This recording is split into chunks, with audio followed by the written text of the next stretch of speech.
Get your lungs screened now. Surviving lung cancer starts with a scan. Learn more at screenyourlungs.org. This PSA was made possible by industry funding and guidance from lung cancer patient groups. Over 2.8 million Americans have served in our military since 9/11. Many have returned home with devastating injuries and few resources for them and their families. This is news correspondent Bob Woodruff. I sustained a life-threatening injury while reporting from Iraq in 2006. The military had my back that day, and they have each other's while serving. It's time we had theirs. Please join us as part of the Got Your Six initiative. To learn more, go to gotyoursix.org using the number 6. Parenting is hard. Technology can make it harder. The Family Media Plan developed by the American Academy of Pediatrics helps make it easier. Go to healthychildren.org/media plan today to create the media plan that's right for your family. It's a new year, and Aleve is here to help you keep your New Year's resolutions on track. Whether it's a daily walk, hitting the gym, or spending more time with friends and family, Aleve's got your back. With up to 12 hours of body pain relief per dose, Aleve keeps you moving with long-lasting body pain relief so you can chase those dreams and achieve your goals. Don't let body pain slow you down. Keep going with Aleve, because this year is your year. Try Aleve. Use as directed for minor aches and pains. This hour of the Triangle Sports Leader is powered by Ritchie Law Firm, injury lawyers. Ritchie Law is on top of it. Go to ritchielaw.com. That's ritchielaw.com. They score! Broadcasting live from the Lenovo Studios. WCMC HD1 Holly Springs. 99.9 The Fan. The Triangle Sports Leader. I'm WRAL meteorologist Elizabeth Gardner. It's a chilly afternoon out there, but not as windy as yesterday. Lots of sunshine, and highs are near normal at 52. Another cold night tonight. We dip into the upper 20s under clear skies. Sunshine returns tomorrow, and it's slightly warmer with a high of 58. 3 o'clock check of your money. Dow Jones up 63 points to 49,567. Here's the snap, the give to Chuba! Touchdown! Up the middle! Chuba Hubbard! Steps up in the pocket, he's got room to run. Bryce will take off, he's got the 10, he's got the 5, dives toward the end zone! Touchdown! Give to Chuba, off the right side, plows through a defender! Touchdown! Young out of the gun. Here's the snap, Bryce looking left, throws, deep left corner of the end zone! Jalen Coker hauls it in for a touchdown! The Drive with Tim Donnelly on 99.9 The Fan. The Drive with Tim Donnelly here on 99.9 The Fan. Happy Monday to you all. I'm Tim Donnelly. Dennis Cox producing the show. The Carolina Panthers football season is over. Smile because it happened. Don't cry because it's over. Heck of a game. Really, it's actually heck of a game. It was maybe the most fun game of a really fun weekend in the NFL. Seemed like every game came down to the last couple of drives. Listen, it is a Monday. I know you have your thoughts. We will open up the Monday Soundoff phone lines at 4:15. So a little over an hour from now. Have your thoughts ready. We will tell you the number, when to call. We'll open it up. We want to hear from you, Panthers, but also Canes, college basketball, college football, whatever else you want to talk about. The options are endless, and it's right here on 99.9 The Fan. And we will start with the big 3 at 3.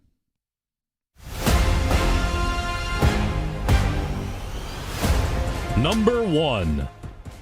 Carolina Panthers fall short to the Rams 34-31. I'm going to try to play both sides of the fence today. They lost the game. I want that to be clear. They did not win, and they probably should have. They outplayed the Rams in a lot of ways. When Bryce Young threw what was a go-ahead touchdown to Jalen Coker with less than 3 minutes to go in the game, the next-gen stats put the Panthers at a 72% chance of winning the football game. If you have a 72 or better percent chance in the last 3 minutes of an NFL game, you probably should find a way to win. Now, that's like small scale or zoomed in on that game, frustrating. But I also understand zooming out, expectations for the season, having lost your last 2 games of the regular season, where you were after the first month of the season, right? Big picture, being in a competitive game with the Los Angeles Rams with a divisional round playoff spot on the line sounds glorious, right? You would have signed up for that at nearly any point along the way. But here's the challenge. Here's what we're going to talk about. Here's the beginning of the offseason, and this is the biggest storyline until week 1 of next year. They did not win the game, but the hope, or actually the responsibility of everybody involved in that team is to not let that hard-fought, heartbreaking loss be in vain. Use that experience to help you win playoffs and win playoff games and win divisions in the future. Right? That's the task. Make sure that game is not wasted. There were 4 fourth-quarter lead changes. That is tied for the most in a playoff game in NFL history. That is experience on experience on experience. That is lessons learned the hard way. And right now it should and probably does to a lot of people on that team. It's just brutal, right? Because when you have that many lead changes, when you have that many opportunities to slam the door, you probably are sitting there thinking, what if I would have done this different on that 1 third down? What if I would have made this catch? What if Bryce and I were on better chemistry? What if? That's probably killing them. The only way you can take the sting out of this loss is if next year or the year after this same core gets to the same place and they win because of the hard lessons learned. That's the only way this isn't a heartbreaking loss. You got to make sure it's not the beginning and end of the window. It has to be just the beginning of the window, and that comes from front office, coaching staff, all the way on down to the players. What did the Rams do that your roster couldn't counter? That's a front office question. What play call would have changed the outcome of the game? That's a coaching question. And how could your execution have stolen a win from one of the better teams in the NFL? That's a player's question. If you have all those answers and you act on them this offseason and you're better next year because of it, then we can talk about, no moral victories, but still looking back on this one as a turning point. And there will be plenty of time to dissect the X's and O's and the individual plays and the ones that did change the game. And we're going to do that today and throughout the offseason. That's number 1. Let's get to number 2. Number 2. Carolina Hurricanes beat the Kraken on Saturday, 3-2. Well, first of all, they took the goal away from Slavin. It was the perfect storyline. Slavin had scored the game winner. They did the storm surge. They all gave him all of his love, and then you're in your car driving home from the game, and you hear actually it was William Carrier's goal. So William Carrier got credit for the game winner, but it's Jacob Slavin's in my book. They can share it maybe. It was what I think is a very, very Canes win, and I actually think they're kind of rounding into a more stereotypical Canes team. Jarvis back, obviously, been back for a little bit. Slavin back now. A 3-2 win.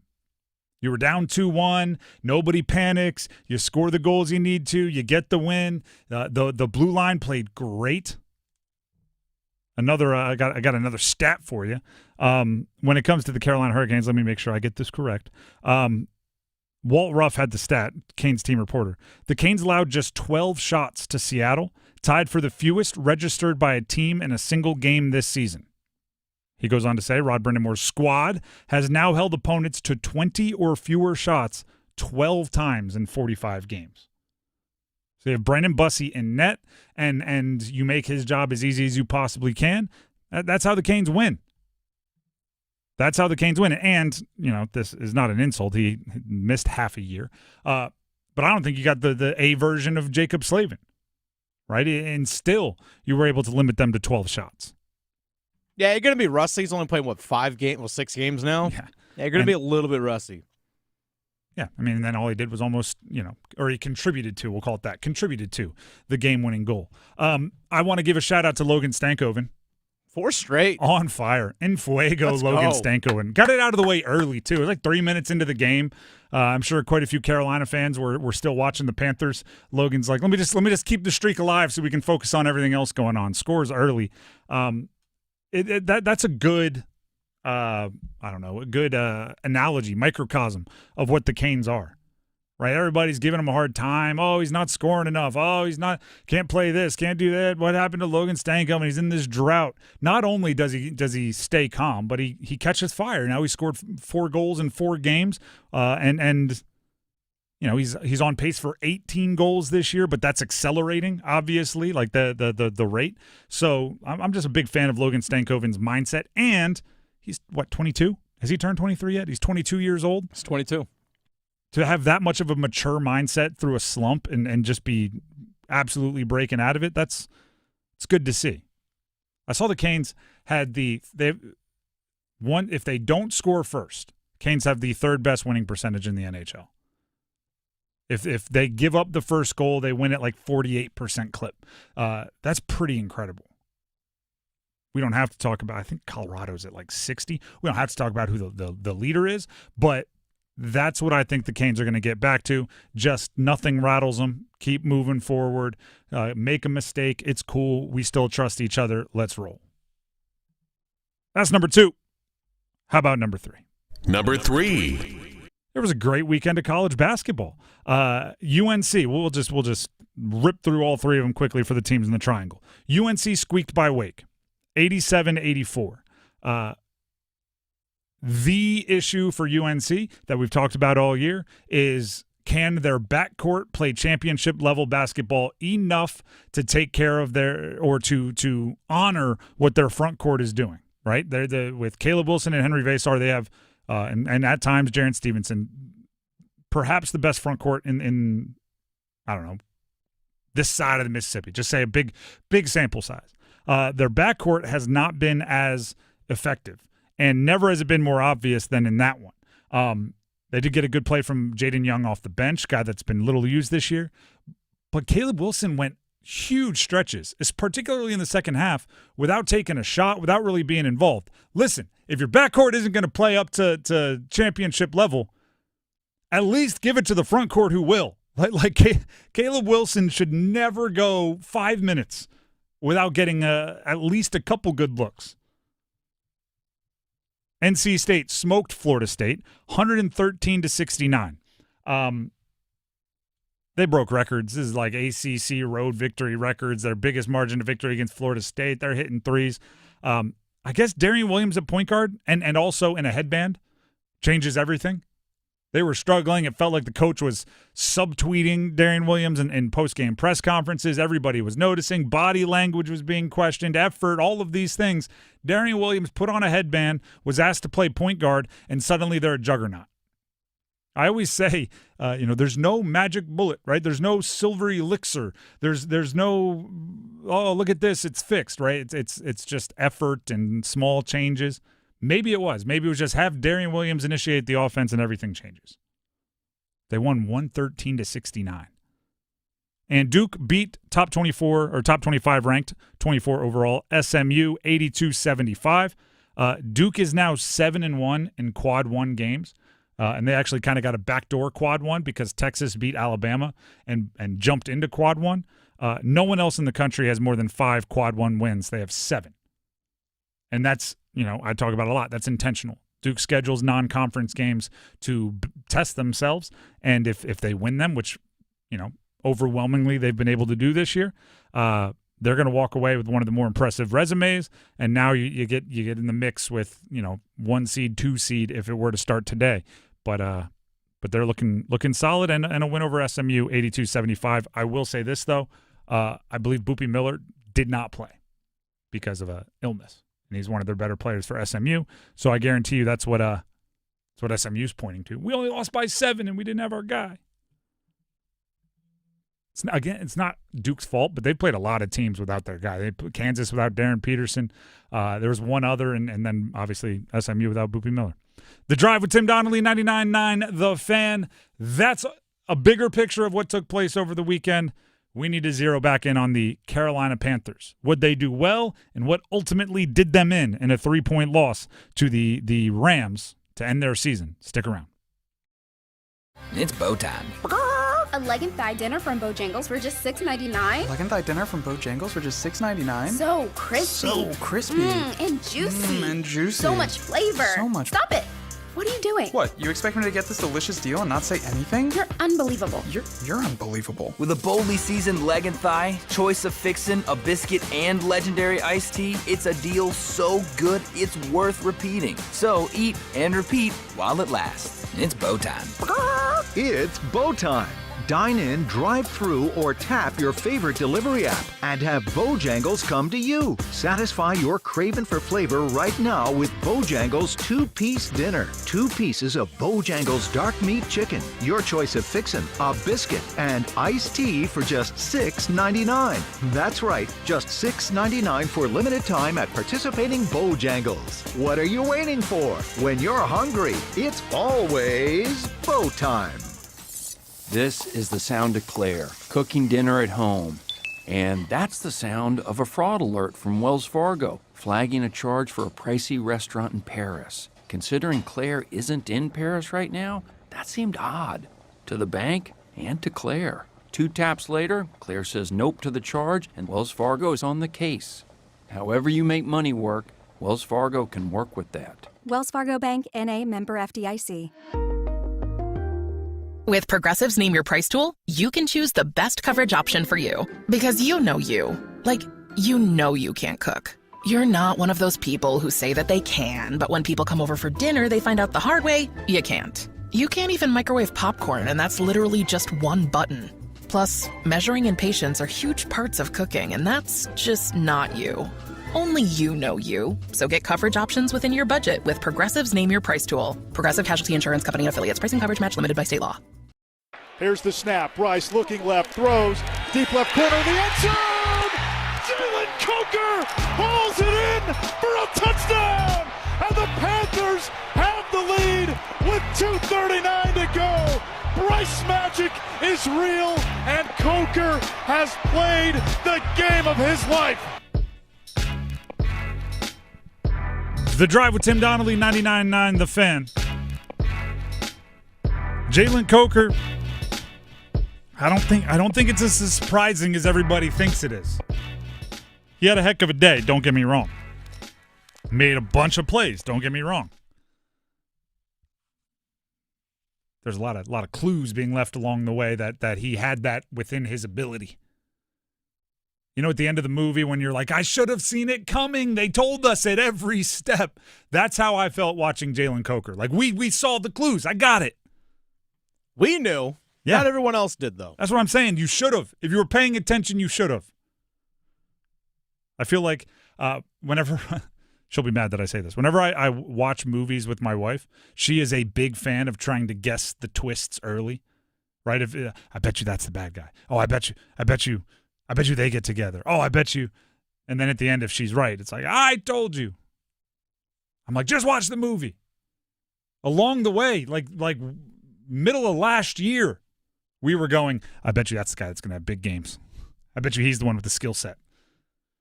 He got hurt at the beginning of the year, or right before the beginning of the year, a couple days before the actual season started, missed the first month and a half. When he came back, every time he made a contested catch, every time he was given a chance, he made the play, and we're sitting there going, I bet you at the end he's going to be the one. Well, he had, as you just heard from Anish Shroff, the game of his life against the Rams in the postseason. I hope it's just the game of his life until he one-ups it in another big game later on. But you saw an offense that had a little balance in the passing game, right? Rather than force it to Tetero McMillan, he's your number one. It was very much like, no, we have multiple pass catchers. You can find whichever one is open. If they shade the safety to one side, work the other, or whatever. You know, making a read significantly more simple. But give Jalen Coker a lot of credit for being ready, making the plays, and obviously now, you know, he'll be drafted in fantasy leagues and everything next year. People are pretty excited. One thing about, not just for him, but for a lot of these guys, their first taste of this, it felt like the moment wasn't too big for them. Like the moment the game didn't overwhelm them, the pressure of the game, all the pomp and circumstance, the crowd being what it was, it didn't overwhelm them. Which I thought which is a good thing. There's a level of maturity even amongst that very young team that, to me, in my eyes, bodes well for the future. And I don't want to pretend like these guys didn't make mistakes, right? I think within the flow of the game, obviously a horrendous miscommunication between he and Bryce that led to the interception.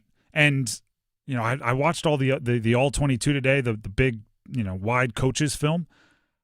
Watching it on TV, I was like, Jalen Coker left his quarterback out to dry. Why did he stop? Keep running.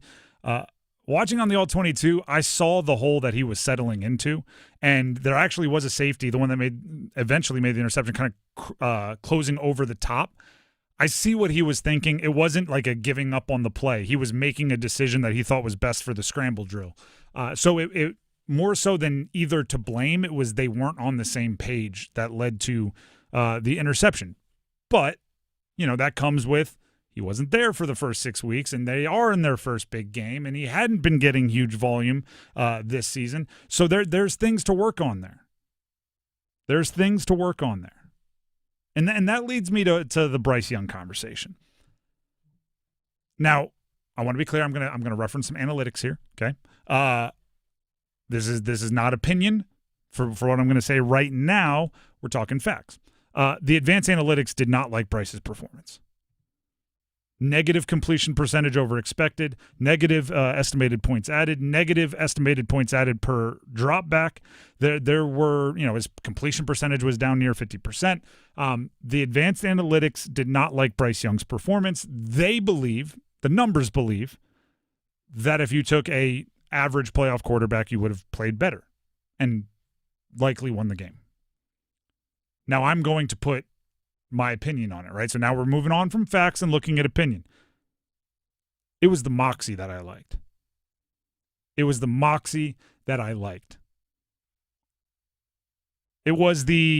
what we hadn't really seen a ton of this year. It was the mistake early, and they kept trusting him, and he kept trusting himself. He kept letting it cook. And that's not, or letting it rip, I should say. And that's not something we had seen a lot of this year. He was pressured 20 times, according to Next Gen Stats. 20 pressures. 20. He dropped back a little more than 40 times. You can do the math there. A massive percentage of his dropbacks, he was feeling pressure from the Rams defense. Now, that only led to 2 sacks and a lot of throws on the run, but it was not an easy day at the office for Bryce. The running game wasn't horrendous, but they didn't stay committed to it a ton. It was not an easy day at the office for Bryce, and I thought his ability to keep moving forward, his ability to keep trusting himself, keep finding ways to keep his team in the game, to score. The touchdown to Jalen Coker, that is a legit dime. Like, that is a NFL throw that a lot of NFL quarterbacks do not make. Even if they try to, right? Even if they go for it, it's not very catchable. And again, the stats would back that up. Next Gen Stats. Matt Stafford's touchdown, the 19-yarder Parkinson that ended up winning it, had a completion percentage of 27.3%. That was the second most improbable completion of the game, behind only the go-ahead touchdown to Jalen Coker, 19.7% 2 minutes earlier. And both were put dimes. That's Bryce Young staring at what will probably be the MVP of the league and going shot for shot right down until there were 30 seconds on the clock. I said on Friday that playoff games mean way more to me in player evaluation than regular season games. I don't know what the ratio is. Maybe they count 10 times as much, but they count way more. And I said, if Bryce plays really well, I'll come in here and I will change the way I think about Bryce. He vaulted up a tier, not 1,000 tiers, but he vaulted up a tier in my eyes in that game. And that's with the acknowledgement that a lot of the advanced analytics don't think he played particularly well, because I watched the game and I thought he's playing like an NFL quarterback. He's playing like a guy who is The offense is going through him, and he's ready for it. Now, it's not signed, sealed, delivered. We actually learned before the game that they were planning to pick up his fifth-year option, right? So how he played in the game on Saturday didn't actually impact that decision. They were already planning on doing so. But, all right, now, get back to my favorite thing about Bryce, gathering more information. Right, he's going to be the guy next year. He's going to have another offseason. He's going to get to grow in the offense. He's going to get to build his relationship with his wide receivers even further. And I want to see playoff Bryce stick around, improve, but really stick around. I want the moxie that he showed to stick around. And this is going to sound stupid, so I'm prefacing that. It's like, no offense, right? Now I'm allowed to say anything stupid possible, and you guys have to take it because I said it's going to sound stupid ahead of time with the awareness. When he threw the interception, he came off the field. He was mad. I thought he was running weirdly fast to the sideline after it. I was like, wow, he's kind of sprinting here. I went, good, because Bryce is so often the robot that's like designed to feel no emotion. In a big game, he threw a bad decision, right? He and his wide receiver weren't on the same page, and he threw an interception. And just the anger, the frustration, whatever it was, I was like, good. Some quarterbacks let it get away from him. He'll never be that guy. I was like, all right, let's see how he bounces back now. It looked like he wanted to get on the field right away. Right, give me the ball. Try again. I thought it was a good day for Bryce. And, we set these weird, arbitrary numbers for him. 264 yards, that's a good day. Yeah. It's a good day. And I like that he ran for the touchdown, too. He gets, I'm not saying it's like conscious, he gets a little selfish down there on the goal line. He's way more likely to tuck it and run when he's like inside the 10. He's got a nose for that goal line. He likes doing the celebrations. But he did come up short. Matt Stafford had one more trick up his sleeve, and that last drive wasn't great, but it's tough to expect a guy to, 30 seconds isn't a lot. No, there's not. And we can dive more into that late game drive and all that stuff a little bit later on. And I didn't love play calling and a few other things, but it's a learning experience for everybody. The Drive with Tim Donnelly, 99.9 The Fan. Before we move on, Tim Donnelly here for Maynard Service Company. Big games, right? That's what we're talking about. Maynard Service Company, they show up in big games as well. So what do you mean? Well, they work on your heating, cooling, plumbing, and electrical. Well, how about this? We got some big games coming up. You're calling over all your friends, all your family, big party. It's a big game, right? It's a big game for your house. Plumbing, got an issue. Maynard Service Company, 24/7 service all across the triangle. Heating falls out. What are you going to do? It's cold outside. You're going to call Maynard Service Company. 24/7 service all across the triangle. They're ready to step up in big game situations because you don't rise to the occasion in big games. You fall to the level of your preparation, and Maynard Service Company trains their technicians as well as anybody. Give them a call, 919-361-0993. That's 919-361-0993, or visit them online at maynardservices.com, MAYNOR services.com. Up next, we have the Dean's List. Who made the Dean's List in the college sports world and gets a little extra praise today. Stick around.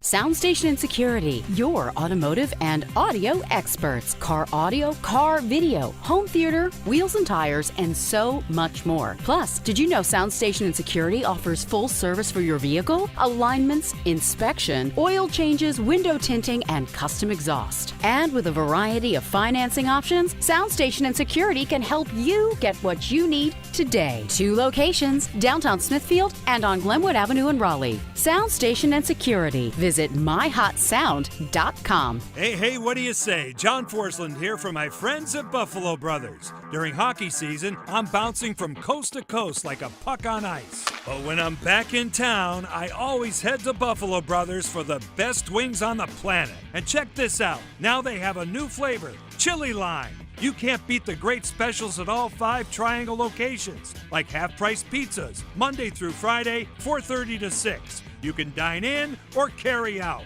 BuffBrothers.com. Aw, man, now I want wings. Finding great candidates to hire can be like, well, Trying to find a needle in a haystack? Sure, you can post your job to some job board, but then all you can do is hope the right person comes along, which is why you should try ZipRecruiter for free at ZipRecruiter.com/radio.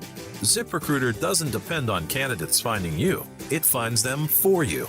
Its powerful technology identifies people with the right experience and actively invites them to apply to your job. You get qualified candidates fast. So while other companies might deliver a lot of hay, ZipRecruiter finds you what you're looking for.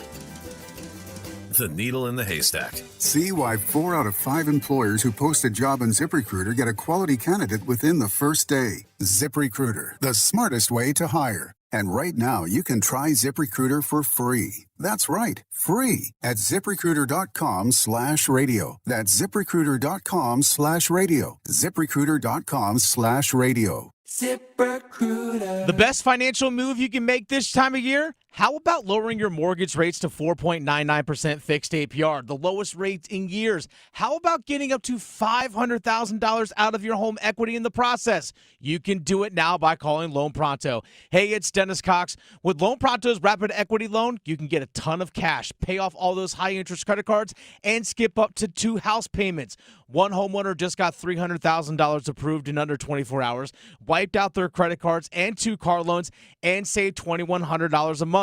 Don't wait, no hard credit pull up front, and you probably won't even need an appraisal. Just fast, easy cash from your home's equity. Act now. Call 919-381-1760 or visit loanpronto.com. Start the new year by wiping out all higher interest debt and lowering your bills by thousands. Call 919-381-1760 and see how much cash you can get today.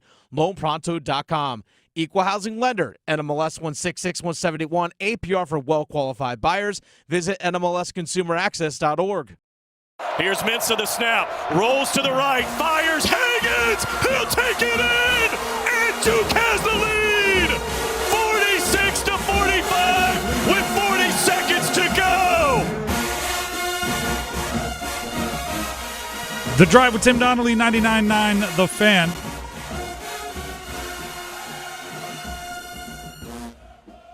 Happy Monday, everybody. That was a fantastic weekend of sports. Seemed like every point in time. Do you know it's a good day or a bad day, or a good weekend or a bad weekend? If you were to see somebody on the streets and they said, like, hey, did you see the game? You'd legitimately have to be like, which of the 9 games are you talking about?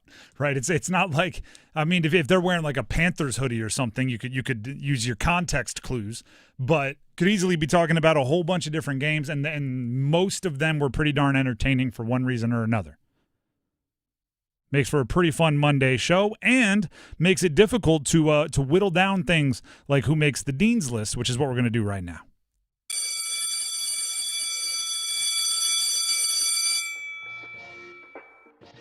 By the way, if you have something you want to throw our way, we will be opening up the phone lines for Monday Soundoff at 4:15. About 45 minutes from now, you'll be able to take the wheel for the show, right? Whatever you want to talk about, Panthers, Canes, college sports, whatever, NFL playoffs, a ton going on. Bookmark the Heister Automotive Group hotline now. Don't call in. We'll let you know when, but you can save the number. Heister Automotive Group hotline, 919-860-5326. That's at 4:15. Give or take a minute or two. The Dean's List will start.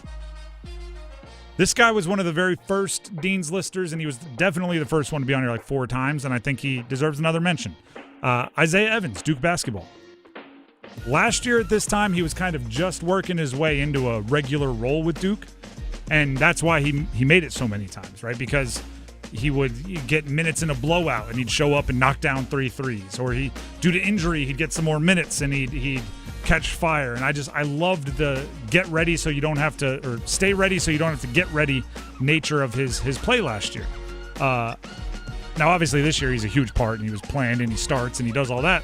But he's on a little bit of a heater. He had 21 versus SMU, another quad 1 win for Duke over the weekend. That's following up 23 versus Louisville, and prior to that, 28 versus Florida State. And more importantly, he shot at least 40% from 3 in all 3 games. So he is the spacing, really, for that Duke squad right now, and he's putting up 20-plus per game over the last 3. Just our old Dean's Lister from last year that we weren't even sure he was going to have a role on the squad. He's bloomed. Speaking of those very same sentiments, Jaden Young from UNC, junior transfer from Virginia Tech.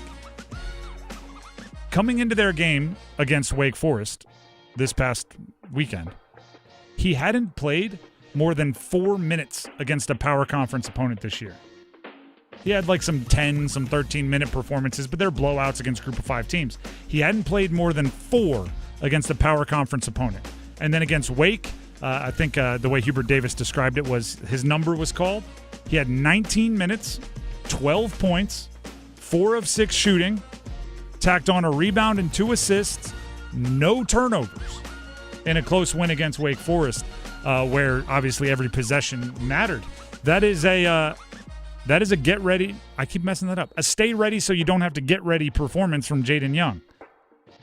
Right? If you had only played 4 minutes against conference or power conference opponents, and you're playing a power conference opponent, you're probably like, I might have to, go in there for the last 2 minutes of the first half to protect other guys from getting in foul trouble. Maybe I'll get some garbage time at the end. We'll see. They're like, nope, you're playing darn near 20 minutes, and we're going to need you to score an efficient double figures.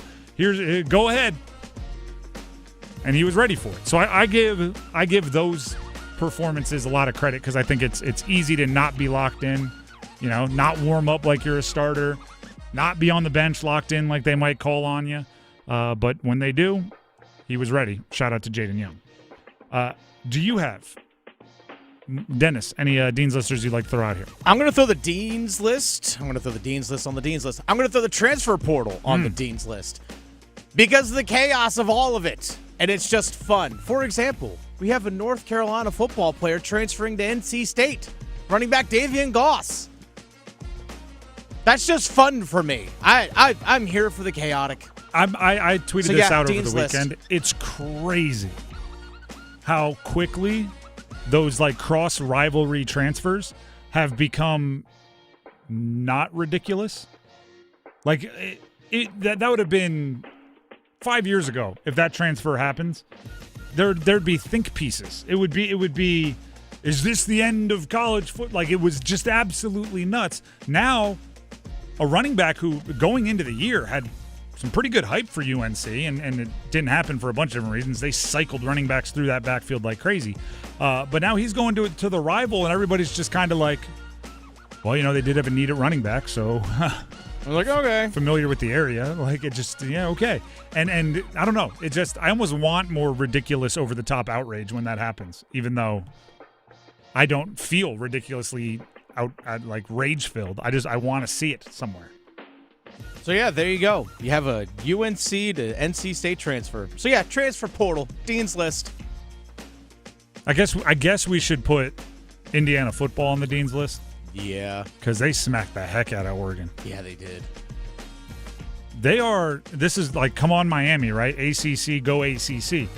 You're the home team playing down there in Miami in your own stadium and all that. Gonna have to show out because Indiana might be one game away from entering some really interesting conversations about the best teams of all time, which is wild to say out loud because they're the Indiana Hoosiers. My favorite stat is this one.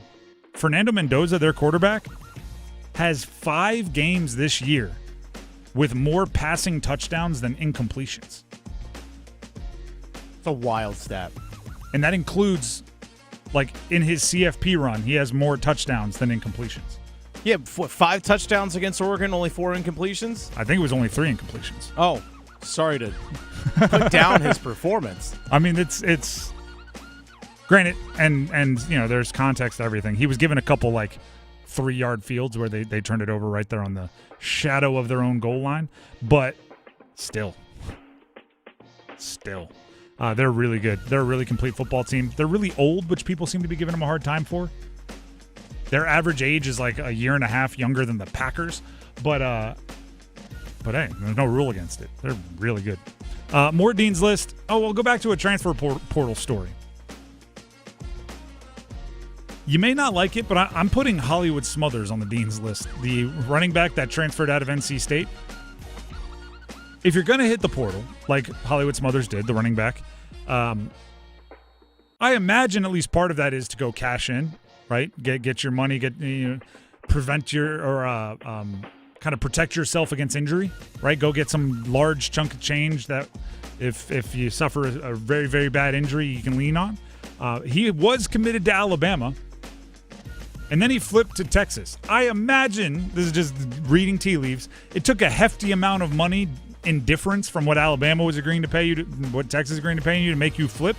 And you know, I imagine that was the goal. So at least the goal was met. Also, running backs have a shelf life. I understand running backs hitting the portal almost more than any other position because especially if you're sticking around in college beyond being an early entrant like, you know, true junior or redshirt sophomore going pro. If you enter in the NFL like 22 and you play 4 years on your rookie contract, you're 26, 27 years old when you're looking for that next contract. And by then, the NFL is already saying, you know, you're old, you're stale. Running backs have a shelf life. So get as much money as you can. May not be the most fun thing to say out loud, but do it. And then a couple more college basketball Dean's Listers. Nate Calmise and Juke Harris. Okay. Wake Forest basketball? Wake Forest basketball. They lost to UNC 87-84, right? So tough break as a team. But each of them had 28. Calmise and Juke Harris each had 28. Calmise also had 9 assists. They both were pretty efficient scoring. It's not like they took, 32 shots to get 28 points. Wake is struggling this year. They're an oxymoron to me. I watch them play, and I go, that's a pretty good team. You look at their record, you go, they really haven't beaten anybody good. And you are what your record says you are. So count this as another one of those. I think UNC is a really, really good team. Calmise and Juke Harris looked like at times the better unit on the floor, and they scored 56 between them, and they lost by 3. Classic case of like the total not equaling the sum of the parts. But I want to give a shout-out to those two guys because obviously we'll be talking, Panthers, Canes, and the winners from the college basketball games more than the losers. So I just wanted to make sure they got their little shout-out. Real quick question. This actually comes from Adam on our YouTube live chat. You were talking about NIL and transfer portal and all that stuff. He says, what are your thoughts on making a salary cap on the NIL per sport to maybe level the playing field? I think it's like I don't even know if that's – here's my official take on it is – I wish that there was some kind of salary cap. I think it should be a lot higher than the revenue share salary cap, but I think that would get shot down in court. I think, trying to ban Chrysler from giving money to a player for a Chrysler commercial or limiting how much they can make there as a team, I imagine there would be a lawsuit and that would go away very quickly. The NCAA doesn't win many lawsuits, so the effort spent trying to put that in place, I think, would be unraveled quickly. Yeah, because NIL is outside of the revenue share. Yeah. Well, it's outside. There's more connections there than... Oh, true, but technically. When you see a player agreed for like a $6.5 million, total to go join a team out of the portal, I'm like, well, they only get like 15 to pay out of revenue share, so how is the school promising you that much? And it's usually tied to NIL, so it's gross. The toothpaste is out of the tube, and I wish I had a solution for you, but all I have is that's not a solution, which is not satisfying for anybody. The Drive with Tim Donnelly, 99.9 The Fan. Here's something that might be, and will be, if you take me up on it, more satisfying for you. Bailey's Fine Jewelry. Tim Donnelly here for Bailey's Fine Jewelry and their Fox and Bailey Watch Shop and their Omega Boutique, which is the largest of its kind in the country, located inside the Village District location of Bailey's Fine Jewelry, are getting really excited for something coming up. Omega has been the official timekeeper of the Olympic Games since 1932. So think about it like this.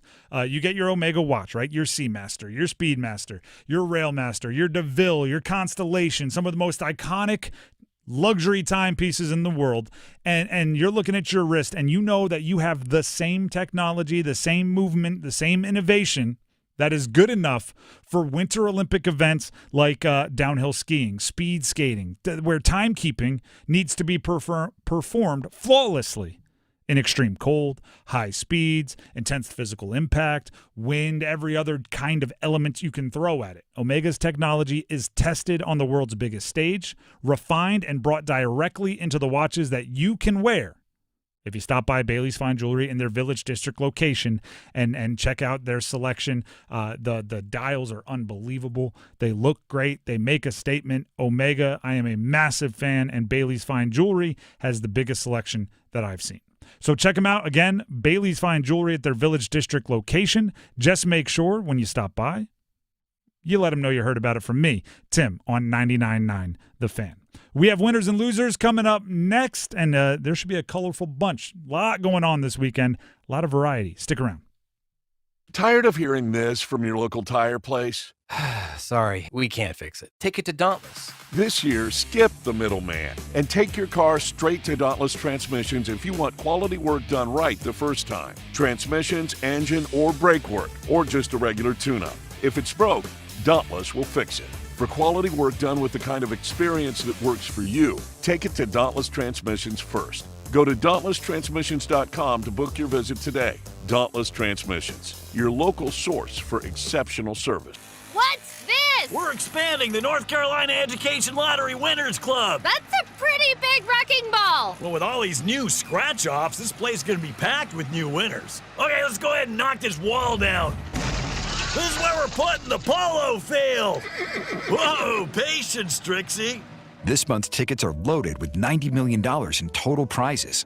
The Winners Club awaits. Must be 18 to play. Approximate overall odds or winning range from 1 in 3.35 to 4.68. Problem gambling helpline 877-718-5543. Looking for the ultimate weekend play? Score brunch at the Dugout Tavern and Grill in Apex. Every Saturday and Sunday, the Dugout lays out a scrumptious spread for our weekend brunch from 10 to 2. Plus $5 mimosas and Bloody Marys. Stick around for the games on our massive 16-foot surround sound video wall. And $20 Sweetwater and Shock Top buckets on NFL playoff days. Or head to the gaming area for darts, pool, and vintage pinball. For the best hangout, head to the Dugout Tavern and Grill on Kelly Road in Apex. At First Carolina Bank, we pride ourselves on building relationships and doing the day-to-day things in banking extremely well. Experience the First Carolina way for yourself or your business today. Visit firstcarolinabank.com. First Carolina Bank, member FDIC. At Smith Douglas Homes, we're proud to support our hometown heroes, teachers, healthcare workers, firefighters, and military. As a thank you, receive a $2,500 credit towards your new home purchase. Explore SmithDouglas.com. Smith Douglas, where it's your home, your choice within reach. Out of a heavy set, Bryce the snap, give to Chuba, off the right side, plows through a defender, touchdown! The Drive with Tim Donnelly here on 99.9 The Fan. Few things to be prepared for the upcoming hour. At 4:15, we're going to open up the phone lines. Actually, let's start at the beginning. We'll have football at 4, all about Carolina Panthers. Out of a heavy set, Bryce. Almost went right into a highlight. Almost right back to it. With the Panthers lost to the Rams, but their run to the postseason, at times it appeared as if they were going to win the postseason game, which is crazy to say out loud. So that'll be football at 4. Then we will go right into Monday Soundoff, 4:15. Open up the phone lines. You all control the show. You tell us what direction to go. And then we have first goal scorers at about 4:45, maybe a couple minutes after. So be prepared, if you haven't done so already, to start thinking about who will score the first goal of the game for the Carolina Hurricanes and in what period you think they will score it. That's all in the 4 o'clock hour. Right now, it's time for winners and losers. This team will never lose again. Winners and losers over the last week. And this is us naming winners and losers more aura, more vibe than final score, right? Because anybody can just, we can check the box score, see who won and who lost. This is naming a winner and loser, more vibes. So I'll get us started. Winner, former UNC quarterback Drake May. Playoff win, second year in the league. And also, it was watching the game, a real winner's performance, just understood what it took, led the team in rushing. Wasn't his best passing game, missed on some deep balls, but seemed very aware of what it took to win the game and got his team ahead by 2 scores and just kind of, they don't draw pictures on the scorecard type of deal, right? Just survive in advance, and that's exactly what they did. Loser, Nick Sirianni, head coach of the Eagles. Losing is bad, right? Ending your season is bad. Going home is bad. Running down the field to get in the face of A.J. Brown and putting on theatrics, it's worse. Just tell him to get off the side. Then get off to the sideline. It's worse. You can go have that conversation without the theatrics. And then also losing is not great. And their cap situation is set up to where they can't make many changes. So we'll see if they change coach. Do you have some winners and losers, Dennis? I do. Winner, Bank of America Stadium. I got there normally for when I go cover games. I'm usually there about 2.5 hours before kickoff. Roughly is around the time that I get there. I decided to get there. All right, there's going to be a lot of traffic. I know a lot of people are going to be there. I got there about 4 hours before the game. And I'm like, dang, I'm late to the party. I got there at 12:30 at Bank of America Stadium. But the environment and the atmosphere at Bank of America Stadium reminded me a lot of 2019 at then PNC Arena, the Lenovo Center, when the Carolina Hurricanes played Washington Capitals in Game 3 of the opening series of the playoffs against Washington. Because it was the first time that a playoff game had been played in that building in 10 years in hockey. Same thing for the Carolina Panthers. It's been 10 years. And the environment that I experienced in 2019 for that Canes game against Washington felt exactly the same on Saturday. It was absolutely a tremendous atmosphere, even outside before the game with tailgating and all the stuff going on there on Mint Street and even just around the stadium. But in-game atmosphere as well. The crowd was so engaged. It really was a tremendous atmosphere. And there were parallels between what the Canes did back in 2019 and what the Panthers had on Saturday. So Bank of America Stadium, the crowd, everyone that there, absolutely awesome. Weather held off nicely, which was a big help. Weather. Cam Newton pounding the drum was a nice touch. Oh, all of it.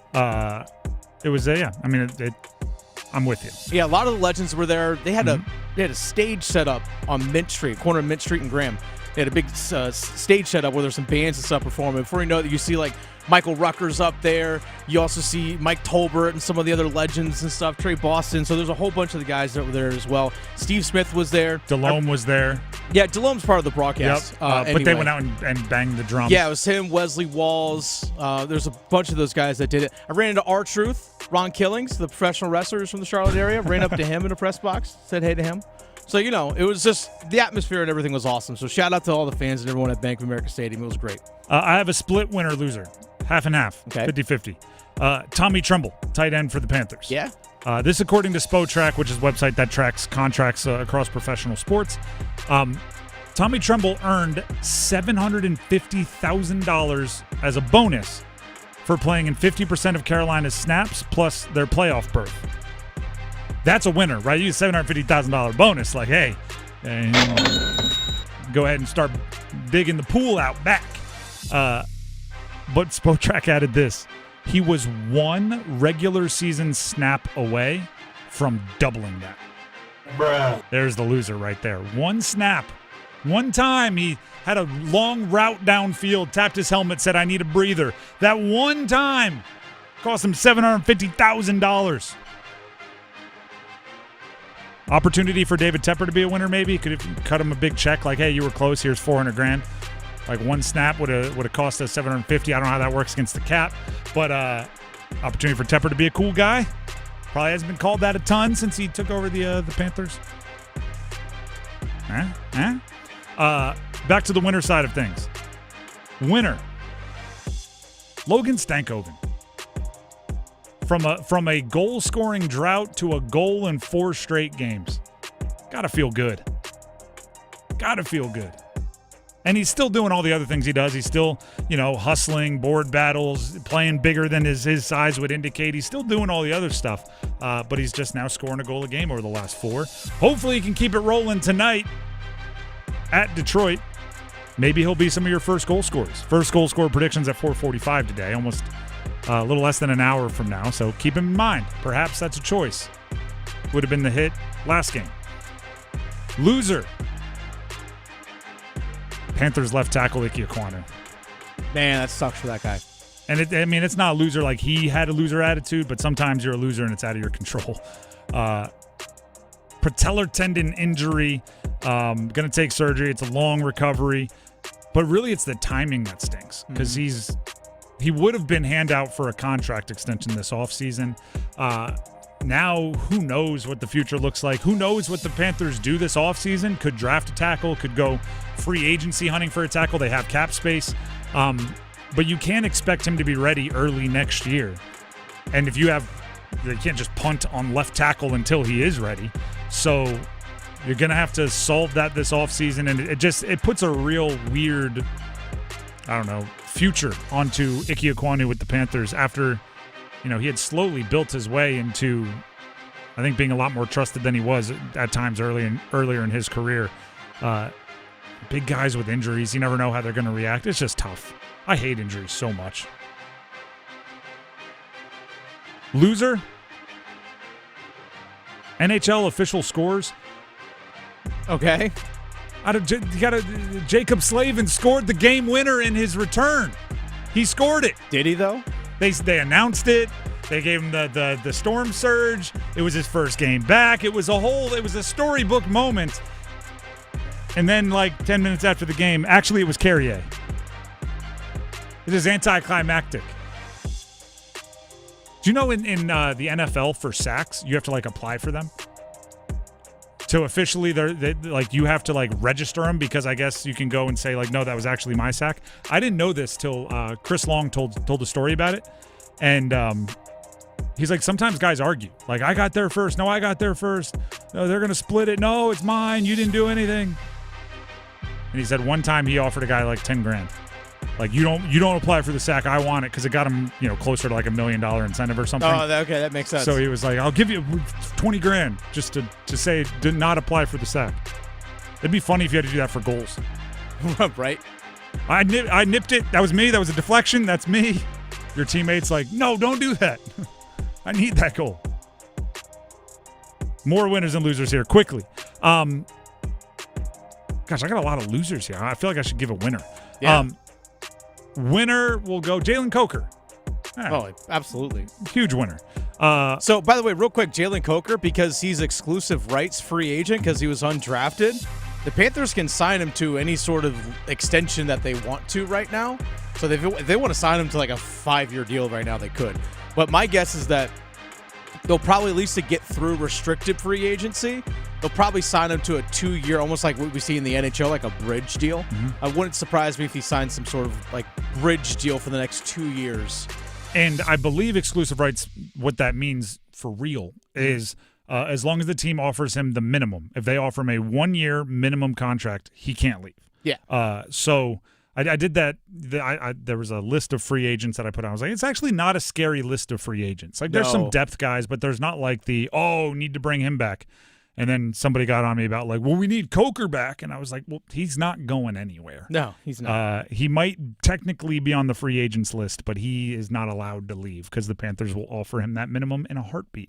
And along the lines of what Dennis said, they're going to probably try to work out something that gives him, the player, some more long-term stability and the team probably a little bit of a discount because Coker is an undrafted guy, has not made forget you money yet, right? He still wants that money that he can make sure for the rest of his life he has a nice little nest egg, regardless of what his career looks like. So they can work together to find something, hopefully. Yeah, he made $820,000 this past year. Which, again, sports only. You know what I mean? Yeah. It's not only to the rest of us. Sports only.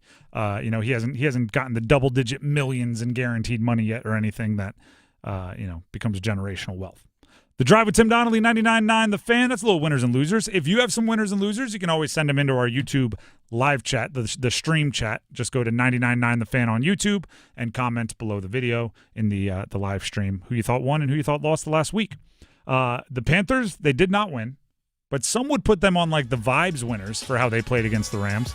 We'll see if we agree with that. Next, here on Football at 4 in just a couple minutes. Don't go anywhere. Are you ready for your retirement you've always dreamed of? I'm Amanda Mangum from Aspire Money Management. With the right financial strategies, you can enjoy the retirement lifestyle you deserve. Whether it's budgeting for healthcare, maximizing your Social Security benefits, or understanding your pension options, we're here to help you navigate the path ahead. Don't leave your retirement to chance. Visit AspireMoneyManagement.net for your free consultation. That's AspireMoneyManagement.net. Take the first step towards a fulfilling retirement today. Buying or selling a home is a big deal, literally. It's one of the largest financial transactions you're likely to make. So work with someone who will work with your best interests in mind. Someone who agrees to operate with transparency, honesty, and fairness every step of the way. Realtors are members of the National Association of Realtors and are bound by a strict code of ethics that requires they put your interests above their own. Because that's who we are. Make sure your agent is a Realtor. This is the story of the one. As the purchasing manager at a manufacturing plant, she knows the only thing more important than having the right safety gear is having it there when you need it. That's why she partners with Grainger for auto reordering, so her team members can count on her to have cut-resistant gloves on hand, and each shift can run safely and efficiently. Call 1-800-GRAINGER, click Grainger.com, or just stop by. Grainger, for the ones who get it done. This hour of the Triangle Sports Leader is powered by Ritchie Law Firm, injury lawyers. Ritchie Law is on top of it. Go to ritchielaw.com. That's ritchielaw.com. Broadcasting live from the Lenovo Studios. WCMC HD1 Holly Springs. 99.9 The Fan. The Triangle Sports Leader. I'm WRAL meteorologist Elizabeth Gardner. It feels good with that coat on out there this afternoon. Temperatures are chilly, but at least it's not as windy as yesterday. Our high this afternoon, 52 degrees under sunny skies. It's clear and cold again tonight with a low of 28, and we jump to 58 for tomorrow under sunny skies. Weather update brought to you by Blue Shark Vodka, the world's smoothest vodka. Pour Blue Shark Vodka at all your events to lift everyone's spirits. Blue Shark Vodka, the shark that doesn't bite. 4 o'clock check of your money. The Dow Jones this afternoon up 91 points to 49,595.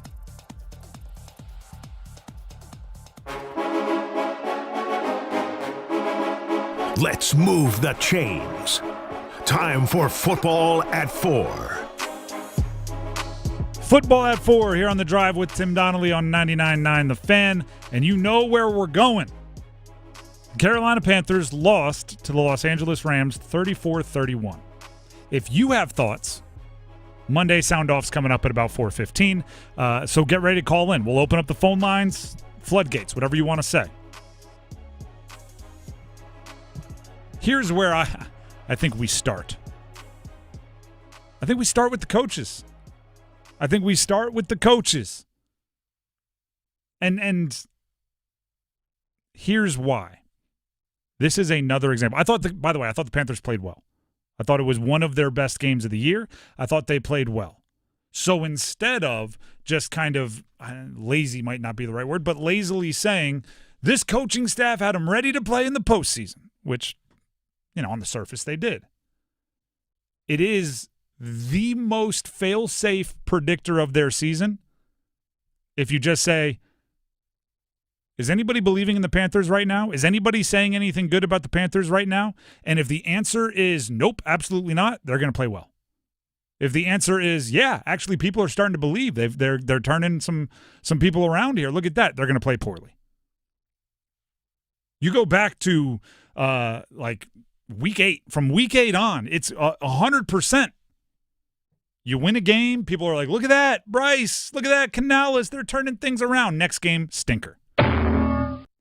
After that stinker, everyone's like, could you believe we actually believed in the Panthers? What? Now they got to play a really good team. Now they got to go to Lambeau, or now they got to go play the Rams, or now they got to go do this. Now they got to go do that. And as soon as everybody writes them off, they play great. They play great.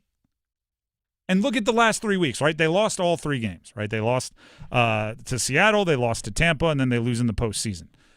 Going into those games, the first 2, everybody believed in them, and they didn't play great, right? It was, okay, yeah, they lost to Seattle, but now all they had to do is beat the Bucs and get in, the betting favorite to get into the postseason. They don't want to put it in the Falcons' hands.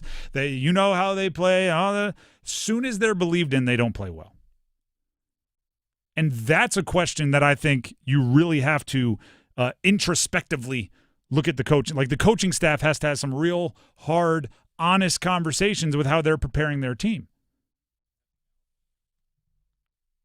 I think you have to have some real serious conversations about how you treat your team. Because whatever you're doing isn't like the rat poison is getting to you, to use a Nick Saban term. Dave Canales spoke about the underdog mentality, and here's what he said. We've operated really well being the underdog. You know, it's that mentality. And I had a friend tell me, he's like, we're just that team. You get it out the mud. And you know, that the guys having that kind of chip on their shoulder to work for everything. Everything's earned. I love that mentality, you know, and how do we keep that intact? You know, what are we pursuing? We're trying to find our best. We're trying to find the best football that we can play. And that was the 2025 Panthers. As we go forward in 2026, it'll be the same pursuit. I think that works. I think that's a timeless approach. Can we find our best? And that's what we'll be committed to. I think the way that the game ended for the Carolina Panthers and the way that their season has gone is a perfect parallel. When the Panthers had nothing to lose against the Rams, when they were down big, when they were driving to take the lead, they looked pretty good. When they had something to protect, when it felt like they had something to lose, they clammed up and got conservative, a.k.a. prevent defense, which I know the world hates with a fiery passion. Right? The only thing that the prevent defense prevents is you from winning. And Evero's conservative play calling, and he let the Rams fly down the field, completions to Puka and Devontae Adams, and then eventually the touchdown to Parkinson. And that to me is what the Panthers did this year. Right? Backs against the wall. Nobody believes in you. You play really well. That's the long touchdown drive that ended with Jalen Coker in the end zone. All right, now you have the lead. Next Gen Stats says you're a 72% chance to win, to advance to the next round of the postseason, to upset the mighty Rams. All right, let's go conservative. Let's reel it back in. Let's make sure we don't make any mistakes. And that costs you. How is that any different than, all right, no one believes in you. You're outside the playoff picture. All right, let's go. Guns blazing. Go win a game, and they win. All right, now you have a lead. Now you're likely to get into the postseason. Now people believe in you. All right, let's go super conservative. Let's lose to the Saints. That's something the coaching staff has to recognize. And you know, it may sound foolish, and I know it sounds like almost childish, but the best teams do always believe that they are some scrappy underdog. Even when everybody believes in them, their coaches or their leaders, whoever it is, find a way to keep that chip on their shoulder. You know, what was it? Caleb Williams, who's actually playing decent right now, especially in the fourth quarter. Caleb Williams, after one of their maybe when they clinched the postseason or whatever, he gave this, nobody's believed in me. I'm too small. I'm too this. I'm too that. He gave this big woe is me speech. I'm like, you were the number one recruit in the country that went from blue blood to blue blood transfer, made a boatload of NIL money, won the Heisman, and was drafted number 1 overall. Yet he has worked into his head that nobody believes in him and nobody has along the way. I think that's kind of what you need to do. And there's a million examples of that. That's just a recent one. There's a million examples of that. I think the Panthers need better that. Because right now, the way their season goes, you know, the gamblers should pick up on this, is like just watch ESPN or listen to the national media, and the moment people are saying that the Panthers have no chance, bet the house that they're going to play well in that game. Mm-hmm. Bet the overs on the props. Go hey, hog wild. Make yourself a whole bunch of money.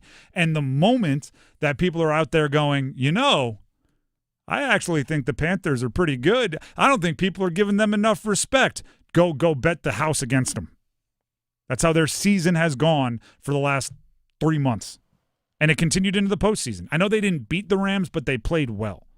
Right? The effort they put on the field against the Rams in the postseason, that would have won 50% of their losses at least. That's what the difference is. And that's something that, you know, Dave Canales has to learn. As much as we say, you know, Bryce Young has to learn. He's a young starter. This guy, Tedero McMillan, this guy has to learn. Jalen Coke, like all these young players. Like Dave Canales is that young as a head coach. He's never had to be the speech giver. That was always Pete Carroll, and in Tampa he was only there for a year, but that would have been probably Baker, if we're being real. I don't know if Todd Bowles is I don't know. there giving him the win one for the Gipper speech, but the gap there is too big for me for the Panthers. Go ahead. I would say this is something that Dave is going to have to learn. Yep. On a week-to-week thing is that the inconsistency of the team. Obviously, we saw it throughout the entire season, but even in the course of games, sometimes you see the inconsistency. Just where, like for example, the beginning of the game, before you know you're down 14-0, the offense is doing nothing. Then all of a sudden you're kind of going back and forth with them, but then the defense can't get a stop at the end of the game. I know we'll dive later into Evero, but good Lord, can you not play soft zone? But but still, like that's something that now you're going to have expectations as a team next year. From not just obviously from themselves, but from everybody. Mm-hmm. Hey, you went 8-9. You went toe-to-toe with the Rams. We expect you to be better than 8-9. We expect you to be in the playoffs and win the division again. You have expectations now. How do you handle expectations? And there is, and I don't want to downplay this. There are like roster elements, tangible elements that will hold you back in certain situations that they need to fix. I say it all the time, like the Micah Parsons, the Myles Garretts, the best pass rushers in the NFL, they're there for every play, don't get me wrong, but they're really there for 2-minute drives, right? It's third down, you have a 4-point lead, there's 90 seconds on the clock. A sack there essentially ends it for you, and there was 0% chance anybody was going to slam the door for the Panthers in that way. Right, they were not going to win their one-on-one as an edge rusher. They were not going to come around and strip sack Matt Stafford to end the game. It just wasn't going to happen. Now, we've mentioned it a few times. It would have been great to not just keep everything in front of you, defend against the Hail Mary defense, but I'm not 100% sure if you played closer down. If you give Matt Stafford time, it doesn't matter what the coverage looks like, right? Puka Nacua and Devontae Adams are going to get open, and Matt Stafford is going to find them.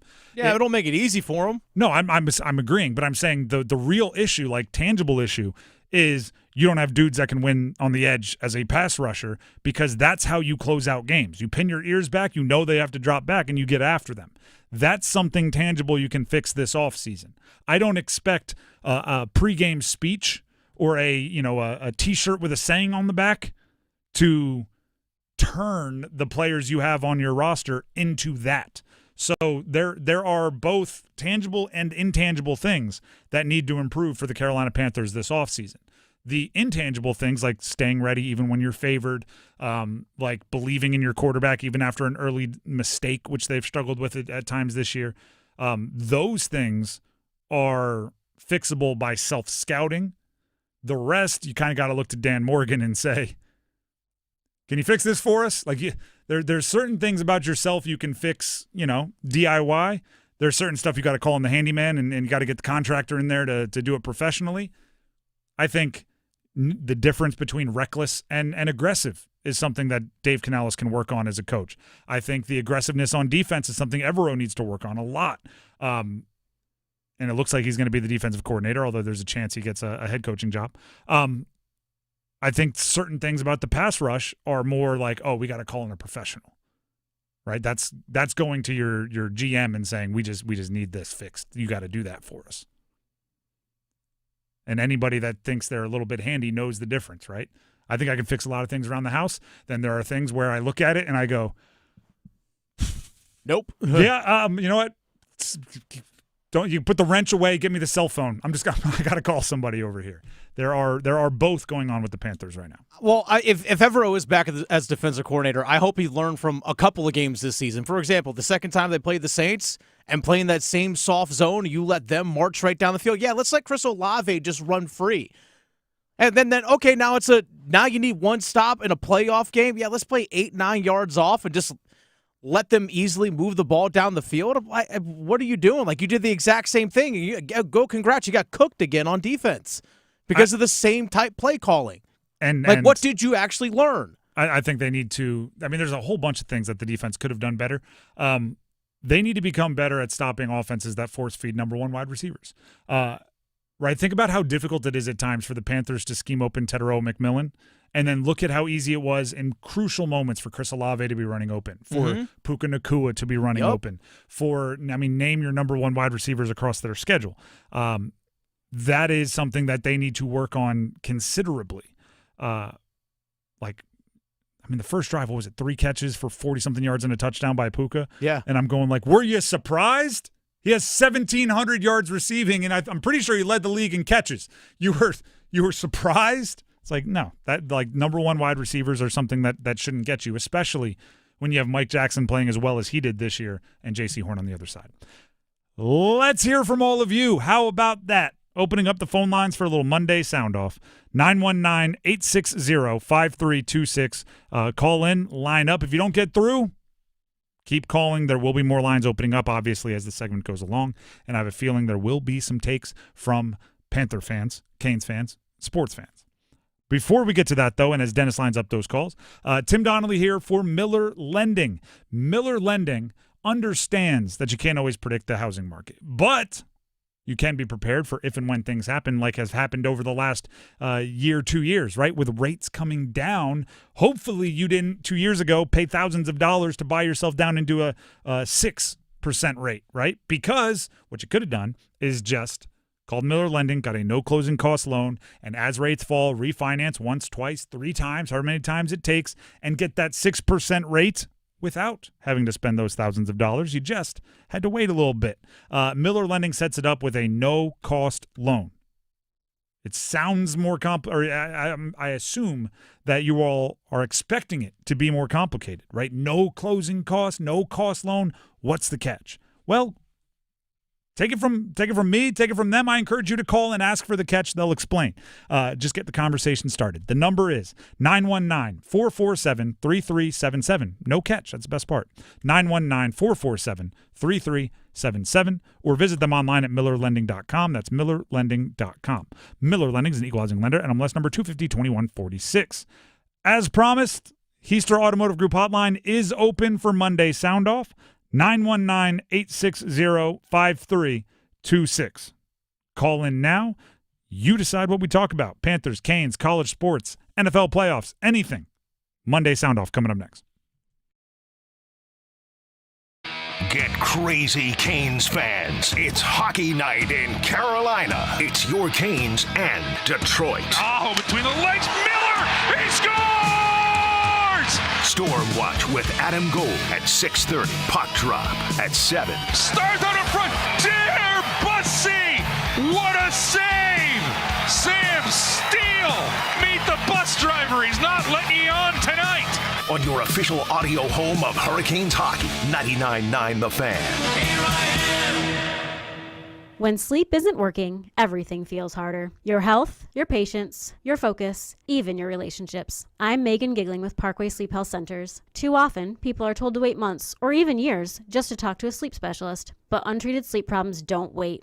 At Parkway, care begins within weeks with home sleep studies and fast, coordinated support so people can move forward instead of staying stuck. Better sleep changes everything. Parkway Sleep, your fastest path to better sleep. Start today at parkwaysleep.com. Sound sleep, sound health. Adam Gold in studio with my man Patrick Day from the Aluminum Company of North Carolina. All right, let's paint the scenario here. I need windows, but man, I don't have 3 hours to go through the process of deciding what I need, when I need it. Can you help at the Aluminum Company? Absolutely. So, first of all, when we come out to your house to look at your windows, typical window appointment may last 45 minutes, an hour. We're certainly not going to make a 4 or 5 hour commitment to talk about windows. We're there to help. Serve dinner last time. Right. Listen, my wife always says, I talk to my wife all the time when we have salespeople, whatever we're doing. And my wife, I tell her all the time, I can't stand salespeople. And she laughs. She's like, you are a salesperson. I'm like, well, the difference is I'm just having a conversation trying to help people get what they want. I'm not there to pressure you. You're just there to help you get in and out. And it's a pretty quick appointment. It's pretty efficient. So we're there to help you and make it quick. I can vouch for that. The Aluminum Company of North Carolina, online at aluminumcompany.com. Progressive knows there are some surprisingly expensive things in life, like rugs. People say a rug would really bring the room together. And sure, you don't know what that means, but it sounds important. Suddenly you're using words like jute and sisal. Then you see the price and lose it because how can the thing you walk and spill on cost so much? So you devote your life to taking down Big Rug. But then you remember that switching your home and auto to Progressive could save you hundreds. So, looks like Big Rug is safe. For now. Progressive Casualty Insurance Company, affiliates, and other insurers. Not available in all states. Young out of the shotgun. Takes the snap. Steps up in the pocket. He's got room to run. Bryce will take off. He's got the 10. He's got the 5. Dives toward the end zone. Touchdown, Bryce Young. 17-13. These Cardiac Cats are right back in the game. The Drive with Tim Donnelly, 99.9 The Fan. Cardiac Cats. It's a nickname that seems appropriate darn near all the time. All right, it is time for a Monday Sound Off, everybody. Heister Automotive Group hotline is open, 919-860-5326. Lines are full, and they filled up quickly, and I'm looking forward to it. So as this goes along, lines will open. If you tried to call and you didn't get through, you can try again, and we'll do our best. We start with Gray in Raleigh. Gray, welcome to the show. Happy to have you. It says you want to sound off on the Panthers, so the floor is yours.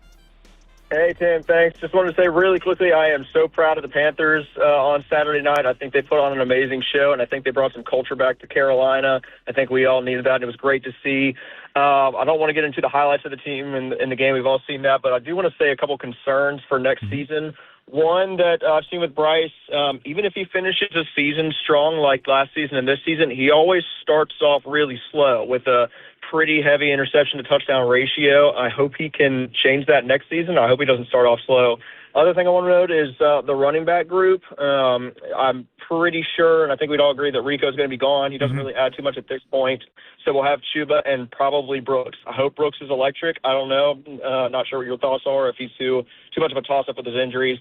And then last, you kind of took it away right before the call, but I was going to mention Evero in the defense. I don't want Evero to stay. I think he's been there long enough compared to Canales, where he's had his opportunity to make a difference, and largely he has not. We've improved on defense over last year, but not vastly, so I don't think keeping him, and especially Shadow extending his contract in the season when nobody knew it, was too wise before considering it in the offseason, unless he gets hired as head coach elsewhere. But that's all I want to say on that. I wonder what your thoughts are, and I'm super proud of the team. Can't wait for next year. Thank you very much, Gray. I hope you had notes in front of you or something, or else that is just memory. Ripping through a priorities list. Appreciate the call. Bryce being a slow starter, I agree. But I think that kind of goes into what we were talking about. At the beginning of the year, everyone's optimistic, and the Panthers as a whole play poor.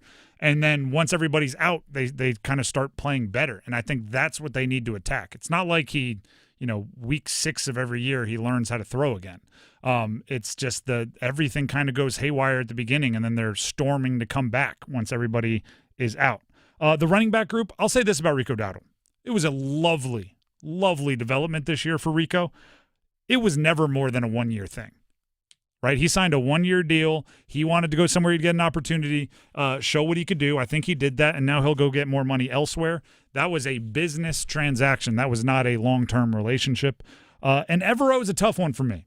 I disagree with so much that he does as far as philosophy, but you can't say the defense wasn't significantly better this year than last year. And coaches get credit when units improve. So I'm my brain and my heart may be on different sides of that one. Let's go back to the call-in line. Adam in Apex wants to sound off on the Canes and their fans. Adam, welcome to the show. Go ahead and sound off. What's up, guys? Happy Monday. Happy Monday. Love your show, as always. It's great. This is just a frustration I've had as a longtime Canes fan. Canes Twitter, man. It is just, when we lose more than one game, it is everyone calling for the coach to be fired. Oh, Rod has lost the room. Why does Stahl even have a C on his jersey? Don't get me started about the KK hives. I mean, it's just the most insane takes I have ever seen by a fan base when we lose 2 games to like the defending Stanley Cup champions. It just blows my mind. It really frustrates me as somebody who had been going to those games for like $12 a seat. back in the early mid-2000s. Like, let's all calm down. I was going to ask you if you had been talking about Kokaniemi, because there's like, if you see a media member walking down the street and they have like their hair jostled, their eyes are bloodshot because they haven't slept in 2 days, stains on their shirt, there's a good chance that they're like, I don't know, 2 days ago I tweeted about Kokaniemi and they've been coming for me ever since. Literally, you see the letters KK and the replies are like 70, 80 replies. It's wild. I appreciate the call. Is there something you want to get to quickly here? Yeah, I just wanted to say it was awesome seeing the Panthers. What a crazy season just to even see them in a playoff game. And then love seeing the Hornets lose by 2 every single game. They look like an awesome team, but they just can't get it done. That's all I got. Thanks, guys. All right, thank you. By the way, just like that 100 on our YouTube live chat said, that sounds a lot like Panther Twitter. True. Actually, I will give, because they're both kind of that way. The teams that I've covered in my career that are, I don't want to say like single fish in the pond, but like there is one professional team here in the Triangle. There's obviously more up there, but the Panthers are overwhelmingly the biggest. It's hard to talk about the same team 365 days a year without ever really getting a break, without saying some outlandish stuff, and then people just get going. It's like a little echo chamber. If I think if the Panthers, the Canes, the Hornets were all good and all in the same city, you'd get more variety and you wouldn't have to go to the crazy as quickly. But also, Twitter is made for people that get outraged. Don't take it personally. Let's go to Mike Jones. Mike Jones in Durham, who wants to talk about the Carolina Panthers. Mike, welcome to the show. Go ahead and sound off. Hey, man, I just want to say I appreciate y'all for answering my call today. First things first, man, shout out to Carolina Panthers, man. We fought hard. They showed up, and that's what really matters. You know, improvement is always in the future. I do have a big problem with our defensive coordinator. That prevent defense, 10 yards off the wide receiver. Like, that's just, what are we doing? Did we give up or what, you know? I don't want to be one of those fans to start calling for people's jobs. I don't want to be that guy, but I do want to see some type of improvement. You need to learn from your mistakes. From coming from the Saints game to coming to that game, how long does it take for him to learn? You know, other than that, I want to give a shout-out to the real Panther fans out here. It seems like we just picked up some new ones after what they saw this past weekend, which is cool, but you gotta be prepared. You got to be prepared to be a Panthers fan. It's not for everybody, but this is what we got. It's being a North Carolinian, and I'm very proud of what we have. Mike, we appreciate the call. Call back in anytime. The prevent defense thing, I just want to build off of that. I think it's the worst thing you can do in that situation is fail slowly, right? Obviously, the best thing you can do with your defense on the field and whatever it is, 2 minutes on the clock, the best thing you can do is get a stop. Okay, that's obvious. But the worst thing you can do is fail slowly. If you're going to give up a touchdown, it's almost better to do it kind of quickly because then your offense has more time to respond. You saw this in a few games this weekend where, you know, teams were kind of even like inviting touchdowns because they wanted to get their offense the ball. The Panthers failed slowly. They put everybody back, kept everything in front of them, made them go like 7 yards, 9 yards, 11 yards, 6 yards, which just made it so the offense got the ball and put up very little resistance on them getting those chunks of yards. I think we're all against the prevent defense and even just playing super soft two shell. And if it's not true prevent, it doesn't work very well. The Drive with Tim Donnelly, 99.9 The Fan. It is a Monday sound off. We are taking callers on any subject. Obviously, Panthers dominating quite a bit of it, but there's also Canes, there's college sports, there's the CFP, there's the other NFL, whatever you want to talk about. 919-860-5326, Heister Automotive Group Hotline, 919-860-5326. We go to Bryce in Fort Bragg. That's funny. I thought this was somebody that wanted to sound off on Bryce. It is a Bryce calling in who wants to sound off on the Panthers. So, Bryce, welcome to the show. Assuming you're not Bryce Young, go ahead and sound off on the Panthers. No, sir. No, I'm actually left-handed, so okay. I am not Bryce Young. But no, shout out to Bryce. Shout out to Dave Canales. So I'm a Tampa native, but super proud of Canales and what he's done with the franchise. Didn't have a dog in the fight, sadly, this weekend, but him Liam Cohen taking their franchises respectively to the playoffs. Super proud of them both. I guess my sound off here is to thank you, Carolina Panthers, for making the NFC South relevant again. I think we haven't really had a great team since maybe Drew Brees retired. Minus the short stint in Tampa for Tom Brady. The NFC South, I didn't think really belonged in the playoffs this year, but the Panthers proved me wrong, so shout out to them. They played a great game. My question for you, Tim. So first drive of the game, the Panthers are at midfield. I think they're on the wrong side of the 50, but it's 4th and short, and they go for it and don't get it. Sadly, Matt Stafford takes it down. I think Puka scores the first touchdown for the Rams.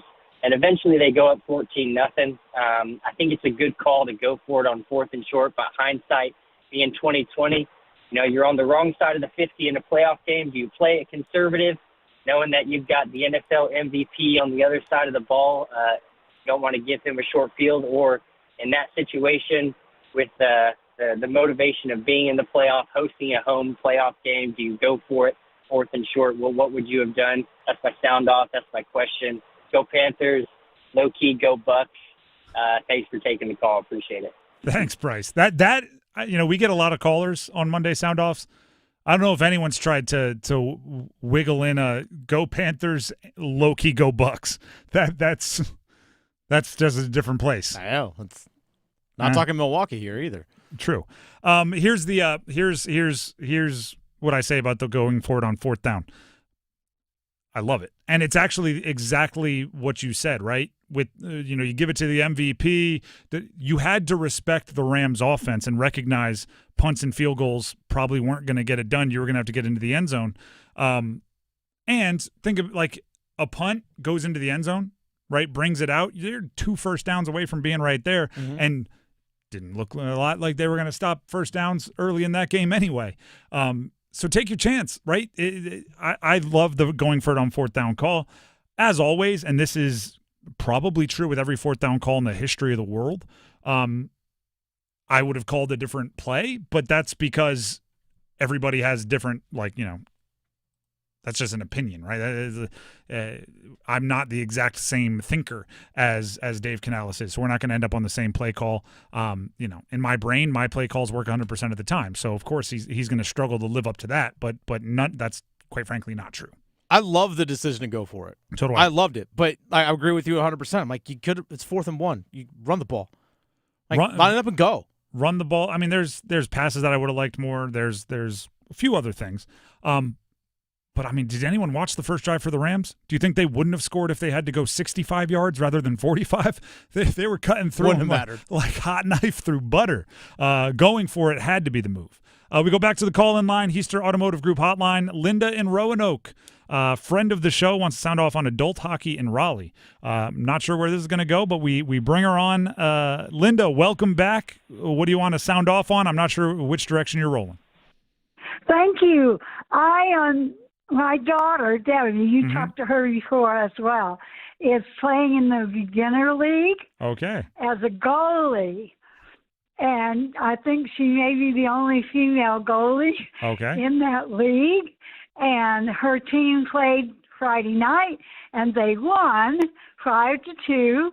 She saved 2 shots out of 10, and they gave her the game talk because she was an MVP. Hey, there you go. Linda, fantastic. As always, we're thinking about you. We're pulling for you in your health fights, and we love hearing from you. So keep it up, and way to go, Debbie and net. Good one. Thanks. All right, Linda, as always, calling anytime. Dennis, you're a resident adult league hockey player. Debbie's in net in the beginner league. There you go. If I happen to face her at some point, if she moves up, I have to face her, I'm going corners. Sorry. I'm picking corners, Debbie. I'm sorry. I got pucks on my stick. I'm going for corners. You're going full Larry Bird. You're going like, I'm going to dribble twice with my left hand and shoot fade away. Try to stop it. I'm going corners. No, seriously, Lindo, obviously a big fan, and Debbie, way to go. I I wish I could get onto an adult hockey league, but I don't trust myself skating, and I don't think I could find the time. I believe, real quick, speaking of goaltenders in hockey, can we make a quick announcement? Sure. The next Canes Corner radio show? Can we do that? I believe so. All right, we'll ask for forgiveness if we need to. The next Canes Corner, do we have a date on this, by the way? We do, January 26th. January 26th, Brandon Bussey. That's right. Brandon Bussey, rookie goaltender, who's not really a rookie because he's too old, but it's his first season in the NHL. Playing lights out, was in net for the win over the weekend, and not in net tonight, at least not expected to be. Freddie Anderson will be getting the net against Detroit, but that obviously means Bussey will be in for tomorrow night's game at St. Louis. So Brandon Bussey, you'll hear from him at a Canes Corner. I'm really excited for that. I didn't know we were allowed to say it. Back to the call-in line. Isaiah in Wake Forest wants to sound off on the Carolina Panthers, and we're just the place to let that sort of thing happen. Isaiah, welcome to the show. Go ahead and sound off. Okay, thank you for taking my call. Hope you guys are doing well today. The Carolina Panthers, I mean, they played first half, I thought we were going to get smoked. First quarter, it didn't look good. Puka Nacua was just shredding us to pieces, which I'll talk about in a minute. But we fought hard, lost by 3, and showed that we're not as terrible as everybody thinks we are, and that we can. And it showed that Bryce Young, we can win with Bryce Young. We can be competitive with him, which is why I'm 100% all in on picking up the 5th-year option now. So we have 2 years with him while he's cheap.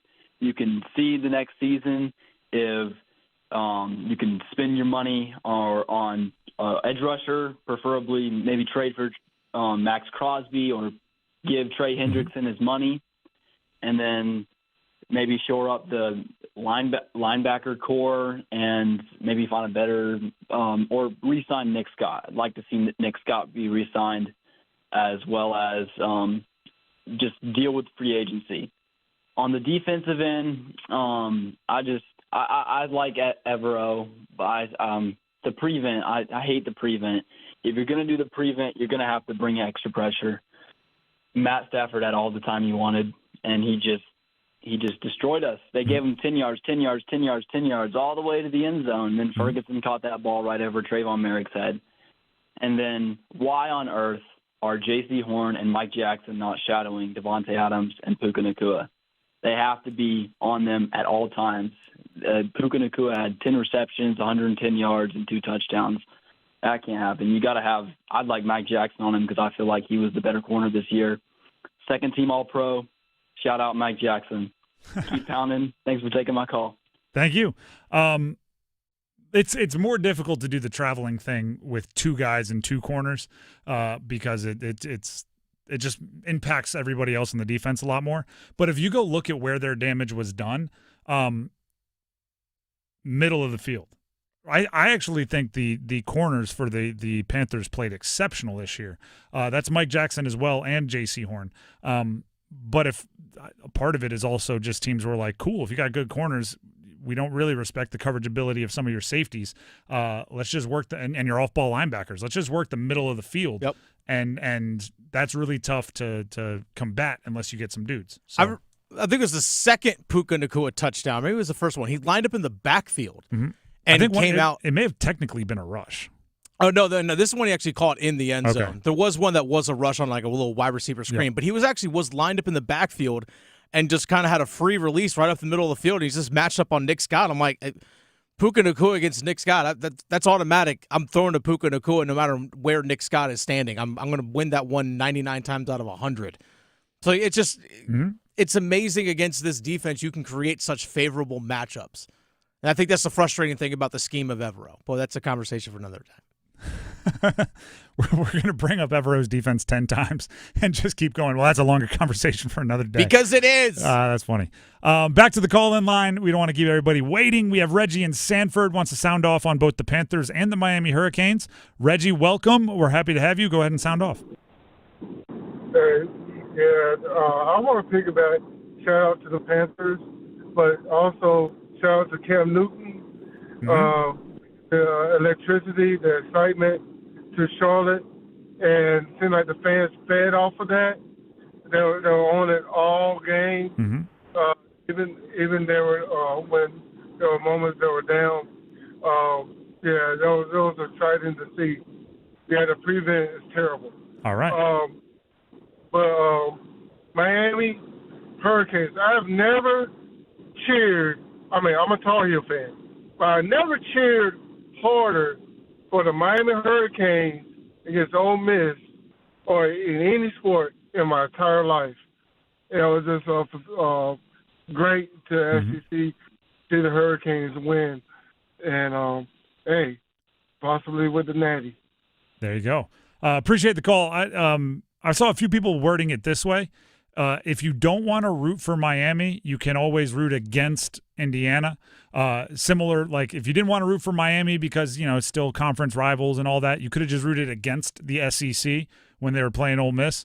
You can trick your brain in different ways, but you're completely right that, for the future of the ACC, it's good that Miami's having some success. Josh and Carrie, we have two more callers here. I want to get to them both.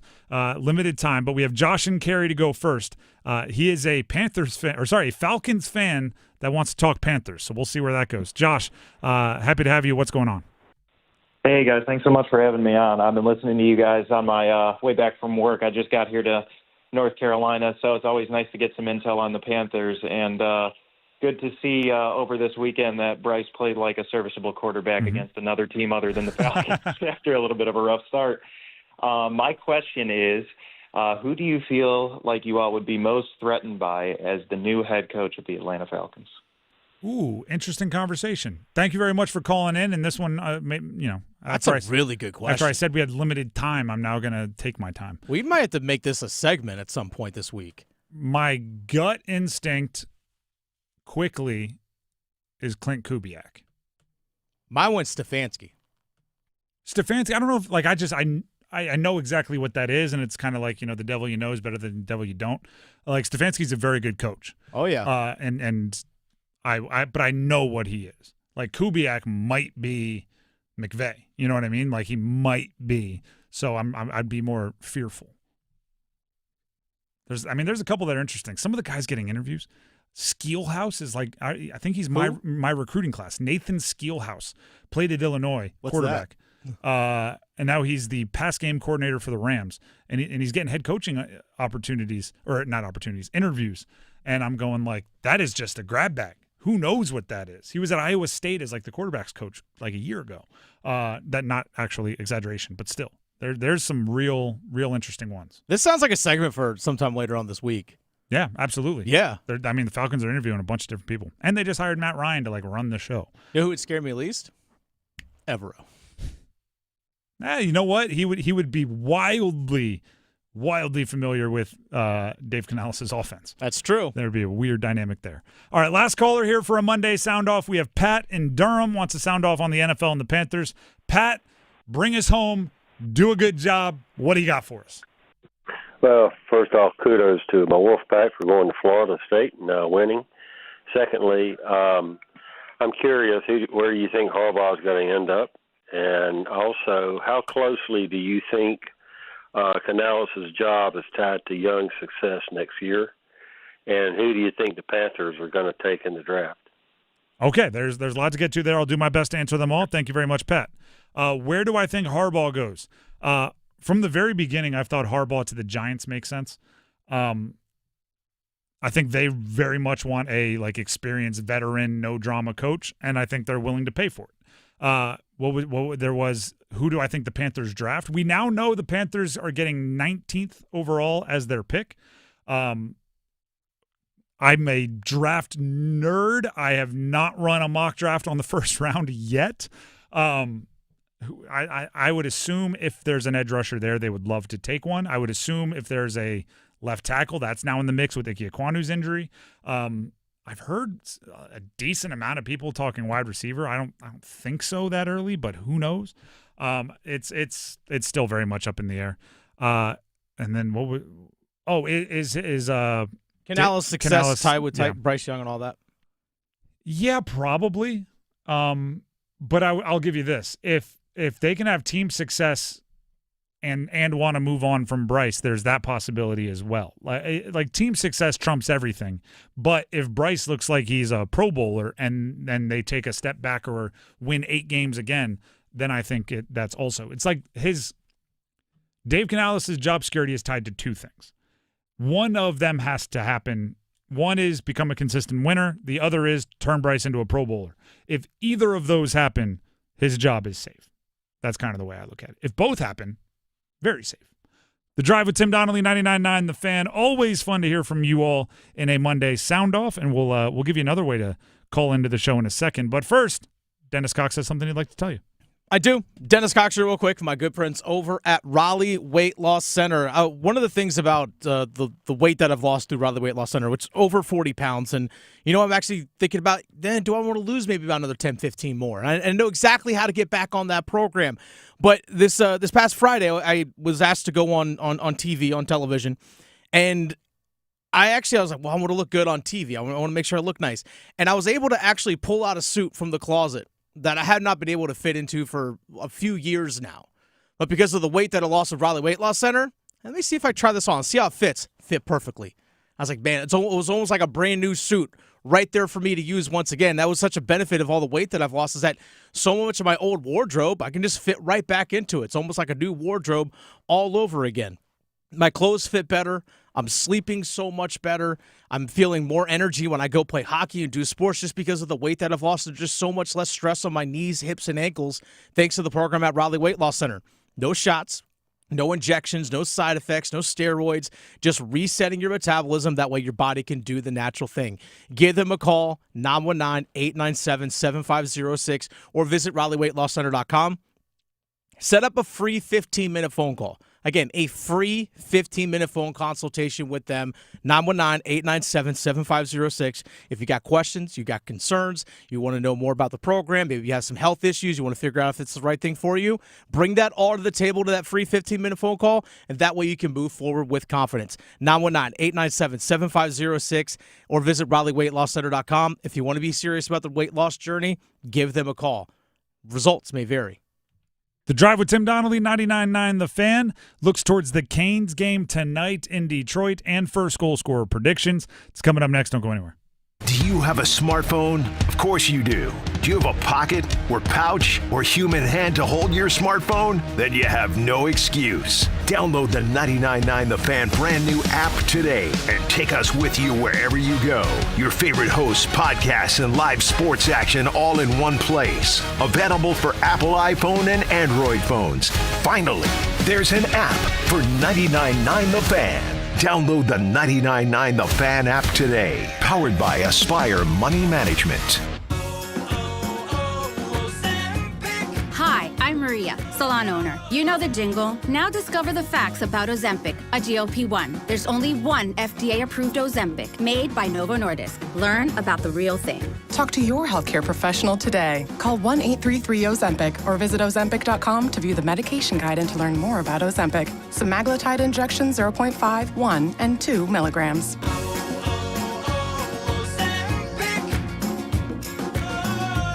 Pondering prizes with Cash Pop? Why pick just one pop when you can pick as many pops as you please? Up to 15. Picture this. You pick your pop, perhaps a powerful 7. Now pick more pops like a proud 9, a pristine 15, a perfect 10. Each pop propagates more potential to pack your pockets with prizes up to $2,500. So prepare for a peppering of prizes with Cash Pop from the North Carolina Education Lottery. Cash Pop. Play more pops. Win more prizes. Must be 18 to play. See Cash Pop prize and odds charts at nclottery.com. Problem gambling helpline 877-718-5543. Hey, what do you say? John Forsland here for my friends at Buffalo Brothers. I travel coast to coast covering hockey. But when I'm back home, I head to my home away from home, Buffalo Brothers, for the best wings on the planet. You can't beat their specials at all 5 of their Triangle locations. Every pro football game day, you can get Miller Lite Draft for $4.50 and Blue Moon Draft for $5.50. Pet-friendly patio too. BuffBrothers.com. Aw, man. Now I want wings. Now Miller reads the play. He'll come up with a steal. Miller waiting. Drop. Shot Stankoven. 4 in a row. Logan Stankoven. His 10th of the year. 4 games, 4 goals, 1-0 Carolina. This is The Drive with Tim Donnelly here on 99.9 The Fan. Carolina Hurricanes are coming off a win. Matter of fact, 4 of them. They bounced back from a 3-game losing streak as the new year turned, December 30th, January 1st, and 3rd against Pittsburgh, Montreal, and Colorado, and have cranked out 4 straight wins since then at New Jersey, then a 3-game homestand against Dallas, Anaheim, and Seattle. Seattle most recently a 3-2 win. They'll come from behind after being down 2-1, and they'll try to keep that rolling tonight at Detroit, 7 o'clock. Puck drop, which means you can hear it right here on 99.9 The Fan with a 6:30 Storm Watch. Adam Gold will get you ready, and then Mike Maniscalco and Trip Tracy will take you through the game. With that being said, we need first goal scorer predictions. So we will open up the phone lines for you all to call in and show us that you know hockey. 919-860-5326. Call in with who you think will score the first goal of the game for the Carolina Hurricanes and the period in which you think that first goal will be scored. 919-860-5326. As Dennis lines up those calls, I will give you the calls, or the predictions, I should say, from the 99.9 The Fan personalities to make sure that we have a locked-in, ready-to-roll receipt. Paul Ihander went with Svech in the first on Sergei Fedorov night. Fedorov is having his jersey retired, put it up in the rafters by Detroit tonight. So a Russian goal scoring might be a little bit more motivating. Max went with Seth Jarvis in the first on the power play. Adam also went with Svech, but he went in the second on the power play. Victoria, the producer of the Adam Gold Show, went with Aho in the first 10 minutes, thinks it's going to be a quick start.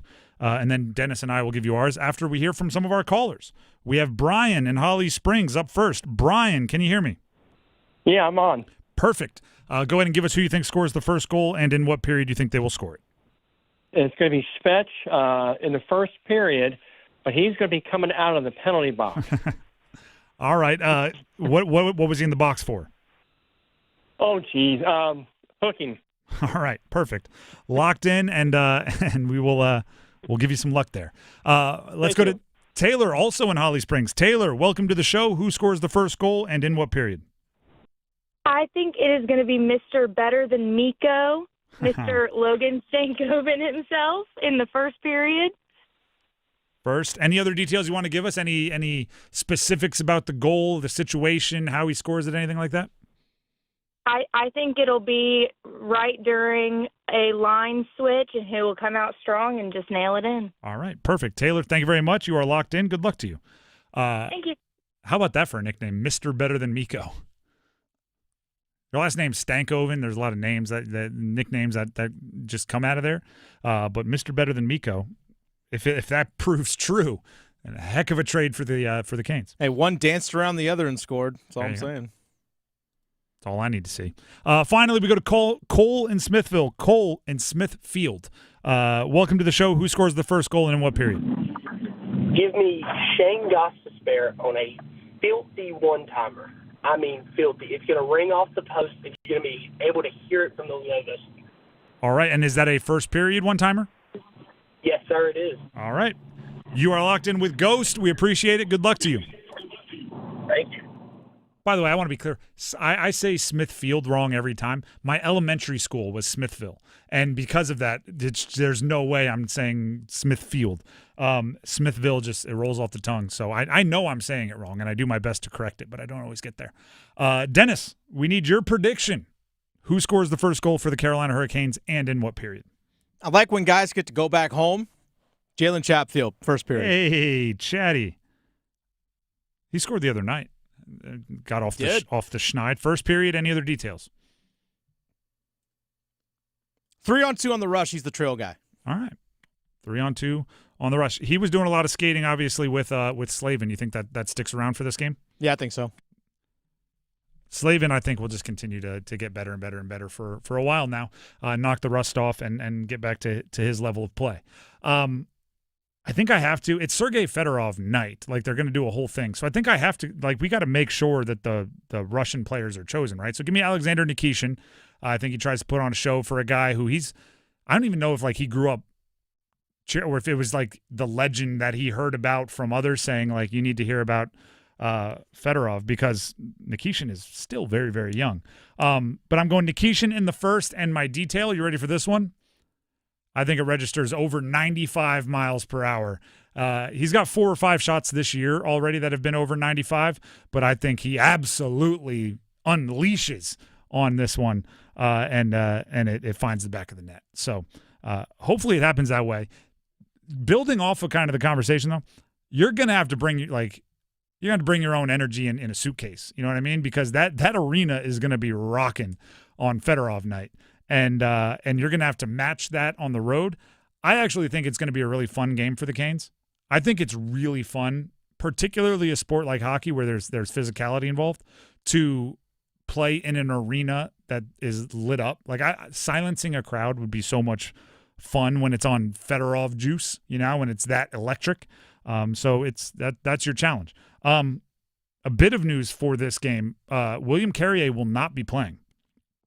Undisclosed, but he will not be available, was not at morning skate, and Rod Brindamore updated everybody on that, which is interesting because Noah Philp, their midseason acquisition, is also unavailable. He's still in concussion protocol. So they have to make a decision on going 11-7 and having Mike Riley in there as the extra defenseman, or putting in Jesperi Kotkaniemi, which either way, whether Kotkaniemi draws into the lineup and plays, fourth line minutes, whatever it is, or if they go 11-7, the Kotkaniemi hive, as we have been lovingly calling them, will be overanalyzing everything that happens with Jesperi Kotkaniemi. If he doesn't draw into the lineup, I would assume that means kind of past the point of no return, the guy has to be traded. But if he plays and plays well, that adds a whole other layer of drama to the onion that needs to be peeled back. So we'll see what they decide to do in Detroit tonight. Did Dennis, you're laughing. Did the hive already come out? Oh no, the hive is in full force already. Our guy Micah. Is he a part of the Kotkaniemi hive? Oh yeah. Oh. He says first goal tonight. KK with a goal and then gets traded. Build up your trade value. Like it's not. There's that. Score 3 of them. I don't care. Michael also said if they go 11-7, so 11-4, 7 defense, someone can have my tickets to the next game. Ooh. Sold. Hey, give it to me, Micah. That's fine. Where are your seats? We'll talk off air. Yeah. What are we talking about? And then the other bit of news for tonight, and we gotta kind of rush through this because there's a lot going on. Freddie Anderson expected to be in net. I wouldn't look too much into that. They have a back-to-back. You're going to have to use both goalies, Bussy and Anderson, within whatever it is, 40 hours. So at St. Louis will be Bussy on Tuesday, and Freddie Anderson will be in net tonight. It would be great to see Anderson have a solid showing to build off of the showing against the Ducks a couple of nights ago, which was a 5-2 win for Freddie. If they can get both of those guys playing consistently pretty good in goal, that's obviously something that can build up a ton of momentum for your team. The Drive with Tim Donnelly, 99.9 The Fan. Real quick note here regarding the NHL. The Columbus Blue Jackets have fired their coach, Dean Evanson. Look at that. Huh. Maybe there's some players we could trade for from Columbus. So, yeah, Don Waddell owes us one. So, obviously, come on, Don. They're out on their season. They're in rebuild mode. I don't know. I mean, don't necessarily mean that. Yeah, that's true. I mean, because you gotta remember, this is the move to trade and to spark things back up. Could also be a way to look at it. Let's not forget that Edmonton fired their coach a couple years ago and went straight to the Stanley Cup final. Yep. Maybe this is because they don't want to trade players, but they feel like they need a change. We'll see. I mean, the trade market, it's a really interesting one this year. We are less than a month away from the roster freeze for the Olympics. Mm-hmm. So there's kind of like two trade deadlines. To an extent, which is going to make this year a really kind of interesting bit of movement, and we'll see how that goes. But I do believe the Canes will be involved in every conversation because they're always involved in every conversation. The Drive with Tim Donnelly, 99.9 The Fan. We have the starting 5 coming up next. But first, Dennis Cox, who you just heard from, has something else he wants to tell you. I do. Dennis Cox here real quick for my friends over at Loan Pronto. What's the best financial move you can make this time of year? How about lowering your mortgage rate down to 4.99%? Fixed APR, the lowest rate in years. How about getting up to $500,000 out of your home equity in the process? You can do it now by calling Loan Pronto. With Loan Pronto's Rapid Equity Loan, you can get a ton of cash. You can pay off all those high-interest credit cards and skip up to 2 house payments. One homeowner just got $300,000 approved in under 24 hours. They wiped out their credit cards and 2 car loans and saved $2,100 a month. Don't wait, folks. No hard credit pull up front, and you probably won't even need an appraisal. Just fast, easy cash from your home's equity. So act now. Call 919-381-1760 or visit loanpronto.com. Start the new year by wiping out all higher interest debt and lowering your bills by thousands. Call 919-381-1760 and see how much cash you can get today. loanpronto.com. Equal housing lender, NMLS 1661781, APR for well-qualified buyers. Visit NMLSconsumeraccess.org. The starting 5 here on The Drive is up next. Stick around. Get crazy, Canes fans. It's hockey night in Carolina. It's your Canes and Detroit. Oh, between the legs, Miller! He scores! Storm Watch with Adam Gold at 6:30. Puck drop at 7. Stars out in front. Dear Bussy! What a save! Sam Steele! Meet the bus driver. He's not letting you on tonight. On your official audio home of Hurricanes hockey, 99.9 The Fan. Hello, I'm John Heister for the Heister Automotive Group. And we're constantly looking for ways to serve you better.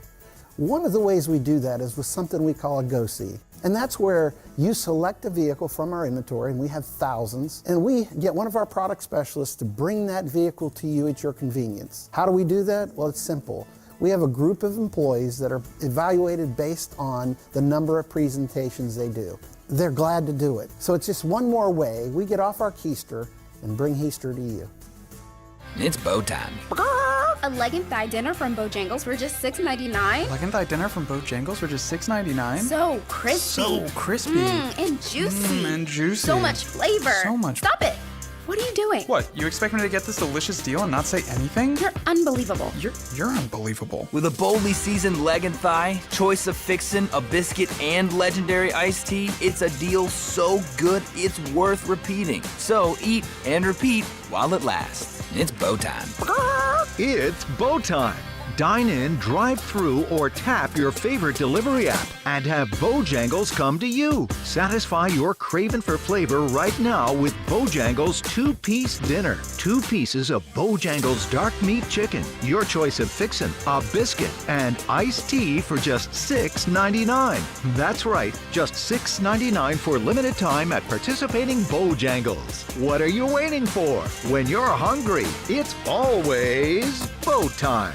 I'm attorney Brian Ritchie. Big truck accidents can cause life-changing injuries, and life-changing injuries deserve life-changing money. I know big truck wrecks, and I know how to fight those big insurance companies. If you've been hurt by a big truck, contact us at ritchielaw.com. I'm on top of it. Broadcasting live from the Lenovo Studios. WCMC HD1 Holly Springs. 99.9 The Fan. The Triangle Sports Leader. I'm WRAL meteorologist Kat Campbell. Temperatures quickly dip back into the 30s this evening, and overnight our low drops down to 28 degrees under mostly clear skies. Tuesday, we do warm up throughout the day. High temperatures could top out near 60 by the afternoon with lots of sunshine and a warming wind. 5 o'clock check of your money. Dow Jones up 86 points today to 49,590. It's 5 o'clock. Time to serve up the biggest sports stories of the day. Here comes your starting 5.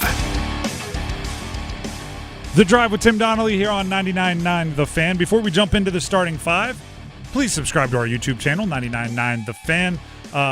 We are constantly posting content there and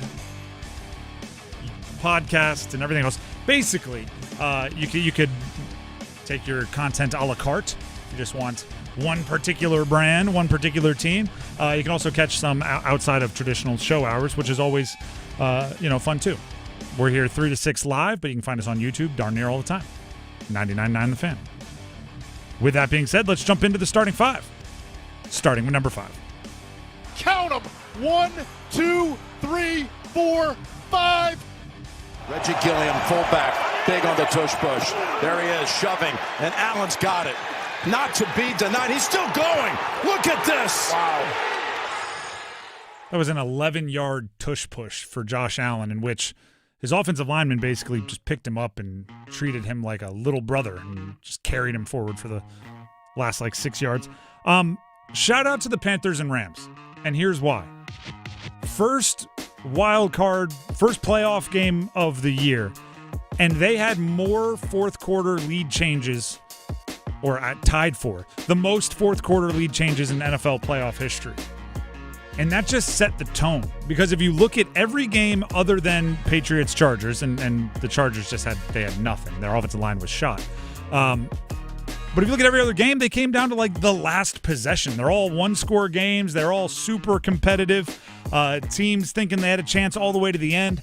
I'm not going to say this weekend was the best played, quality-wise, but competitive and entertaining is pretty darn impressive. I think Bills and Jags were also 4 lead changes in the fourth quarter as well. May have also tied. Yeah. May have also tied. Bills got the win. Felt like the Jags deserved some good play, but it just didn't fall their way. And then there's Steelers-Texans tonight. That's right. Again, I think this is going to, the defenses in this are at least the more accomplished units of the group. So maybe it's another kind of rock fight, not great play, a lot of mistakes, turnovers. But I wouldn't be surprised if this is another one-score game down at the end. And who knows, maybe. Now, this is me as a quarterback nerd. I believe 2011 Aaron Rodgers is the best quarterback has ever been played. You can think whatever you want of him as a person, conspiracy theorist, all the other stuff that he does. This might be our last look at Aaron Rodgers. Who knows? I hope we get at least 1 or 2 more moments tonight where it's oh yeah, there it is. That throw. Goodness, right? Just 1 or 2 of those. The game feels like 1st to 20 wins. It actually really might be 1st to 17. Yeah, my guess is it'll be 17-14, and 14 will have the ball, and they're either going to score 20 and win it, or it'll finish 17-14 and taking knees. I told a coworker of ours in the office, 17-8. Houston 17-8? wins 17-8 because it's going to be 10-0, and Pittsburgh's going to score, and Mike Tomlin's going to go, you know what? Let's go for 2, and they're going to get it. It's going to be 10-8. That's it. And then Houston gets a late touchdown with 1:30 left. 17-8. You watch. Either way, you watch. I hope it lives up to what we got this weekend. Panthers-Rams is the David versus Goliath that almost pulled it off. Oh, yeah. Eagles-Niners was a rock fight, but also there was the heartbreak of Injuries. George Kittle. Did you hear the tequila story? The tequila story? Yeah, so George Kittle popped his Achilles. Yeah. And Diana Rossini was the first I saw talking about it. Was George Kittle went from the examination room into the locker room, and then a couple minutes later, someone carried a bottle of tequila into the locker room. Oh, wow. And she was like, my guess is it's for George Kittle. And then they did some reporting. Turns out the owner came down to talk to George Kittle to ask if he needed anything, because he was obviously worried about his players, sadness and everything, and Achilles or brutal injuries. And I guess George Kittle's like a bottle of tequila. So that came from the owner's suite. The owner sent down a bottle of tequila, we'll worry about rehab tonight. You got to do what you got to do. And his team went on to win. So that's going on. Full storyline. Bears-Packers. That's rivalries, right? And they kind of treated it like an old school college rivalry. Did you see Ben Johnson in the locker room? By the way, AC Reynolds High School, University of North Carolina grad. He was, bleep those guys. Bears win. Packers get the brunt of the rivalry.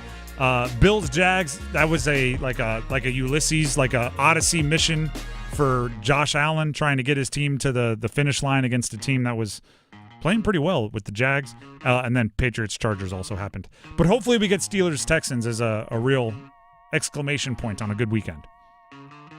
That's number 5. How about number 4? 1, 2, 3, 4 all together. College football national championship is set. It is Indiana against Miami. The number 1 seed against the number 10 seed. The Big Ten against the ACC.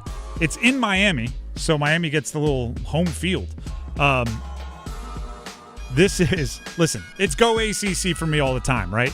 I think it's important that Miami has carried the flag for the ACC very well in the CFP.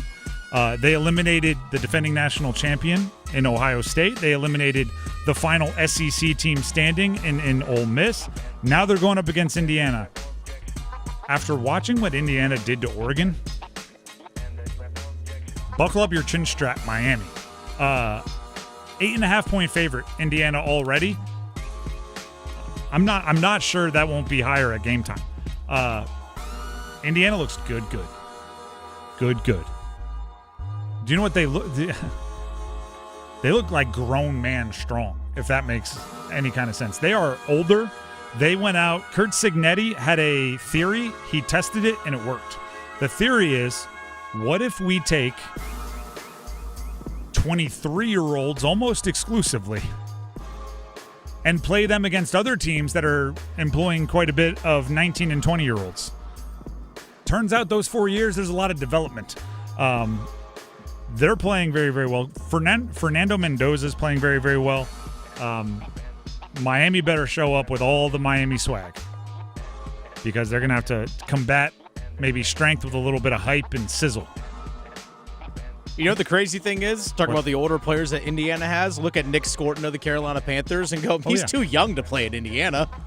Nick Scorton just turned 21 years old back in August. Yeah, they'd be interested in him in like this upcoming year in the transfer portal. Maybe. Play one more year in the NFL, then he can play in Indiana. I saw something, and these numbers are not exact, but it's the gist. Somewhere on in an article I was reading, Indiana has like 38 players that are 23 or older, something along those lines. The NFL has 140 players that are 22 and younger. Like they're an older team. They're an older team, and it's working. And they're already crushing the transfer portal again this year, so they're not going anywhere. Let me ask you this, though, Dennis. Indiana, let's pretend, I hope it doesn't happen, but let's pretend they win by 2 scores, right? Kurt Signetti gets to finally smile, right? He's finally allowing himself to celebrate. And the Raiders call. And they say, hey, we have the first overall pick. We're taking Fernando Mendoza. We also need a coach. Are you interested? Does Signetti go like, I've conquered the college football world. I want to try this last thing. I believe he's in his 60s. One last challenge. Let me go try to win in Vegas. It's a possibility. It's not the strongest crop of available coaches for the NFL, and Signetti would be an interesting one. And Fernando Mendoza is likely going to be the number 1 overall pick. That's interesting. I feel like he would have to change his shtick a little bit. He couldn't yell and scream and all that the way that he does but he brings a physical style of play though I think NFL guys would embrace though. Oh yeah. Ashton Genty would love to have Kurt Signetti as his coach. He would actually. Maybe. I'm just throwing it out there. By the way, this is not, don't sound the sounder, but it's kind of breaking news. 13 minutes ago on 3 is reporting Pete Nakos and Hayes Fawcett that NC State transfer wide receiver Noah Rogers has signed with Alabama. Oh, wow. So they got one guy from NC State. And that is signed with in this report on 3. So that is not what Hollywood Smothers did, which was commit but not sign. So how you like that? Terrell Anderson, wide receiver from NC State, USC, that's Southern Cal. Noah Rogers, wide receiver, NC State, portal to Alabama. Hollywood Smothers, running back, NC State, portal to Texas after committing to Alabama. I haven't seen Jacarius Peak yet, but there's a lot of premier transfers leaving the NC State program. CJ Bailey did not leave, though, and that's important. That's number 4. How about number 3? Surveys the defense. 1:20 to go. Boozer to the left. Evans again. Give it to him. Isaiah from deep. The lead is 6. 1:12 to go. So basketball over the weekend, Duke, State, UNC, all winners. Varying degrees, very different stories, but winners, so credit to them. You just heard Isaiah Evans, right, scoring for Duke. It was probably about 4 games ago. I said the story for Duke is, can they get a second consistent scorer, right? Cameron Boozer is going to be Cameron Boozer, and he's going to be able to basically force his way to certain production, but they need somebody else that they can depend on, not streaky, not, if I'm having a good day, I can be the second scorer. They need consistency. And since then, Isaiah Evans has gone for, 21 points, 23 points, 28 points in the 3 games that they've played since then, and 2 of them against ranked opponents in Louisville and SMU. SMU being the most recent win, 82-75. If Isaiah Evans can be, and by the way, like when Isaiah Evans is on fire, he's like an 8 of 9 from 3-point shooter. Like he is on fire. But if he can be at least 40% for, a consistent, darn near every game kind of run, that opens up a new part of this offense. It takes pressure off of other guys, and obviously gives Cameron Boozer maybe a little bit of a breather every now and then. Caden Boozer also had a good game against SMU, and John Shire was very complimentary of him in the postgame. Duke's 7-1 in quad 1 games. Let's go to NC State. NC State smoked Florida State 113-69. Do you know what I think we need to do for NC State? And I'm not saying this is bad. I'm just saying we got to acknowledge it. When it comes to like season-long statistics and things and averages, we have to keep in mind that Will Wade keeps his foot on the gas, right? There is no, hey, we're up 25, let's slow it down. Like, hey, we're up 25, let's see if we can get up 30. Let's see if we can get up 40. When they're going offensively, they do not stop, and they had it going against Florida State.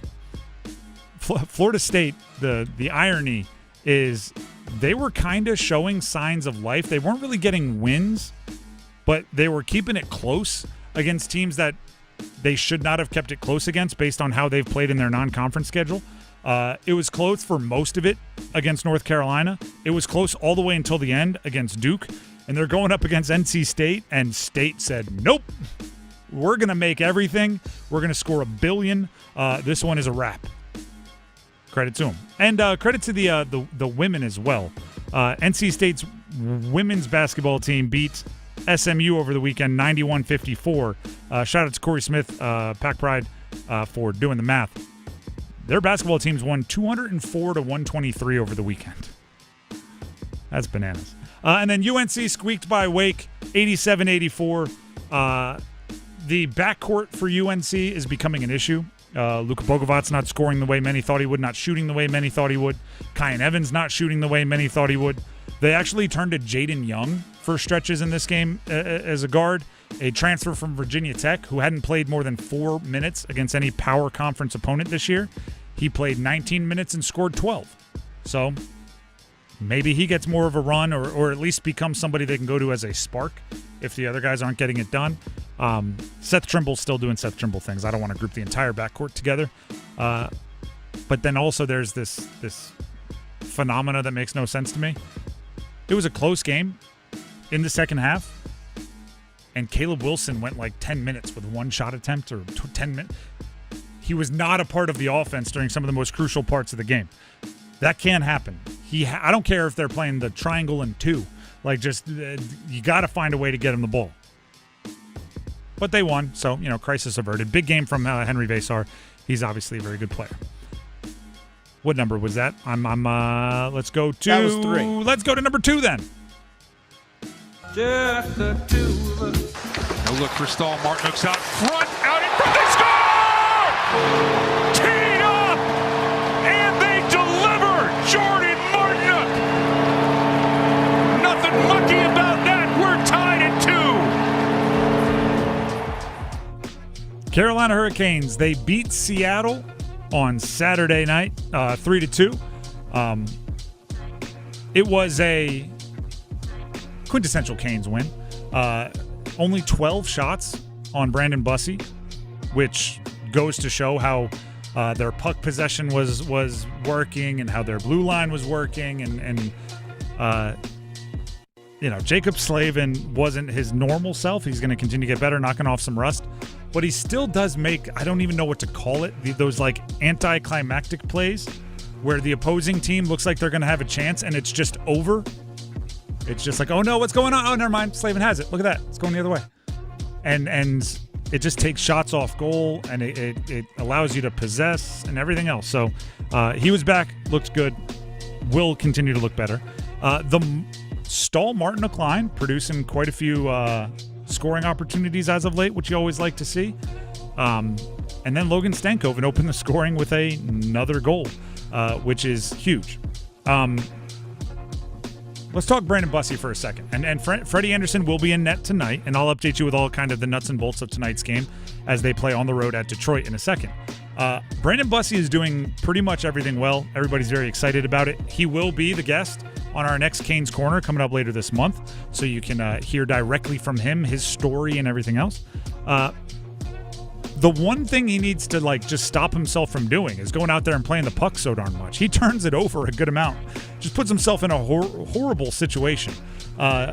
Just stay in net, chill, let other guys go chase it down, and you'll be fine. Other than that, he's really fun to watch. For tonight, William Carrier not playing. Not expected to play. Undisclosed reasoning, but that came from Rod Brindamore after morning skate.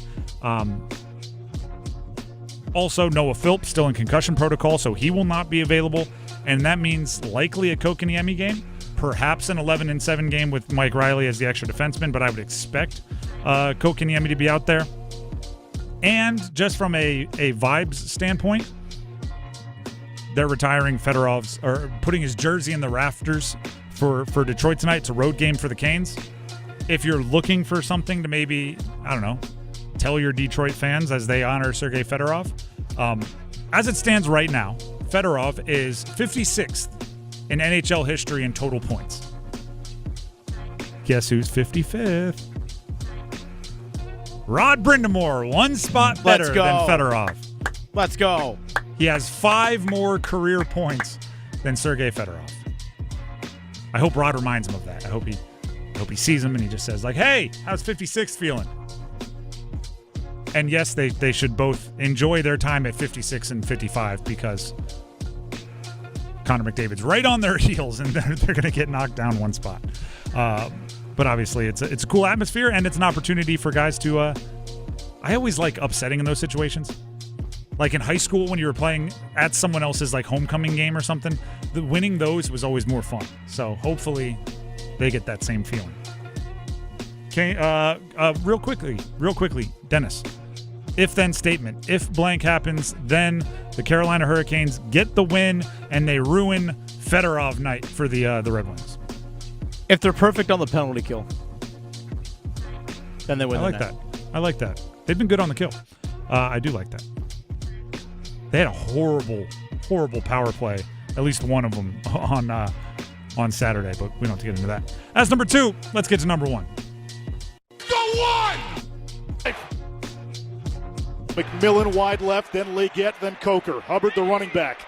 Young out of the gun. Here's the snap. Bryce looking left, throws. Deep left corner of the end zone! Jalen Coker hauls it in for a touchdown! And the Panthers have the lead with 2:39 to go. Bryce magic is real, and Coker has played the game of his life. So that is what it sounded like on Saturday in the wildcard game between the Panthers and the Rams. And at that moment, when that touchdown was caught by Jalen Coker and the Panthers took the lead, NFL or the Next Gen Stats, NFL Next Gen Stats gave the Panthers a 72% chance of winning that game and advancing to the next round of the postseason. Obviously, it didn't happen. And we'll talk about some of the play calling from Evero, down their defensive coordinator, down the stretch. But here's how I started the conversation, and this is how I want to remind everybody. I don't believe in moral victories, okay? I don't think that I actually think a lot of people are treating it as if the Panthers won. The Panthers lost the game, okay? And when you have 72% chance to win late in the fourth quarter and you don't win the game, celebration isn't the move. But I've put it this way. The loss should sting. The loss should hurt. You should be frustrated by it because they had opportunities to win.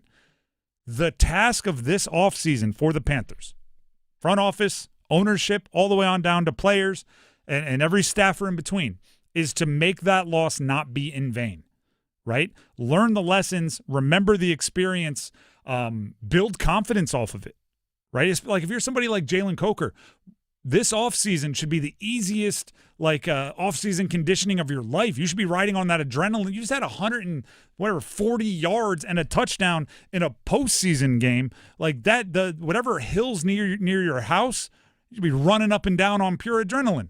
Like this game stinks.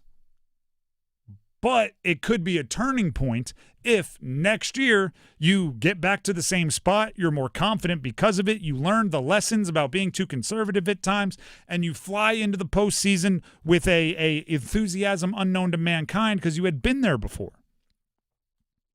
The task is to make sure this loss is not wasted. And I hear everybody saying it's going to be more difficult next year, right? You won the division. You're going to have to play the first place schedule. I hear you. But here's the thing. The Panthers played two of their best games this year against the Rams. Probably the best team they faced all year. They beat the Packers. This year was not about, they beat the bad teams. No, they beat a lot of times the good teams and then lost to the bad teams. They lost to the Saints twice. They beat the Rams and then took the Rams all the way down to the wire. Like they can. They can. It's a matter of will they. So you're going to be running back, and this is the nature of a postseason. Sometimes I think it hurts a team to squeak into the postseason because you're going to run back with the same core after a postseason game, right? It's very, very, very difficult to make any kind of wholesale changes after a postseason appearance. That would take cojones, if you will, from the front office. So I don't anticipate a lot of changes. They don't have many guys leaving in free agency. I don't anticipate a lot of new quarterback, new whatever. But they could add quite a bit, and there's a long shopping list, and they have the 19th overall pick now. We know that. So there's optimism moving forward after the 34-31 loss to the Rams. That doesn't change the fact that you lost a game that you had a million chances to win. It was close enough, and this is really all the postseason games over the weekend. It was close enough that you can play the what-if game with a billion things, right?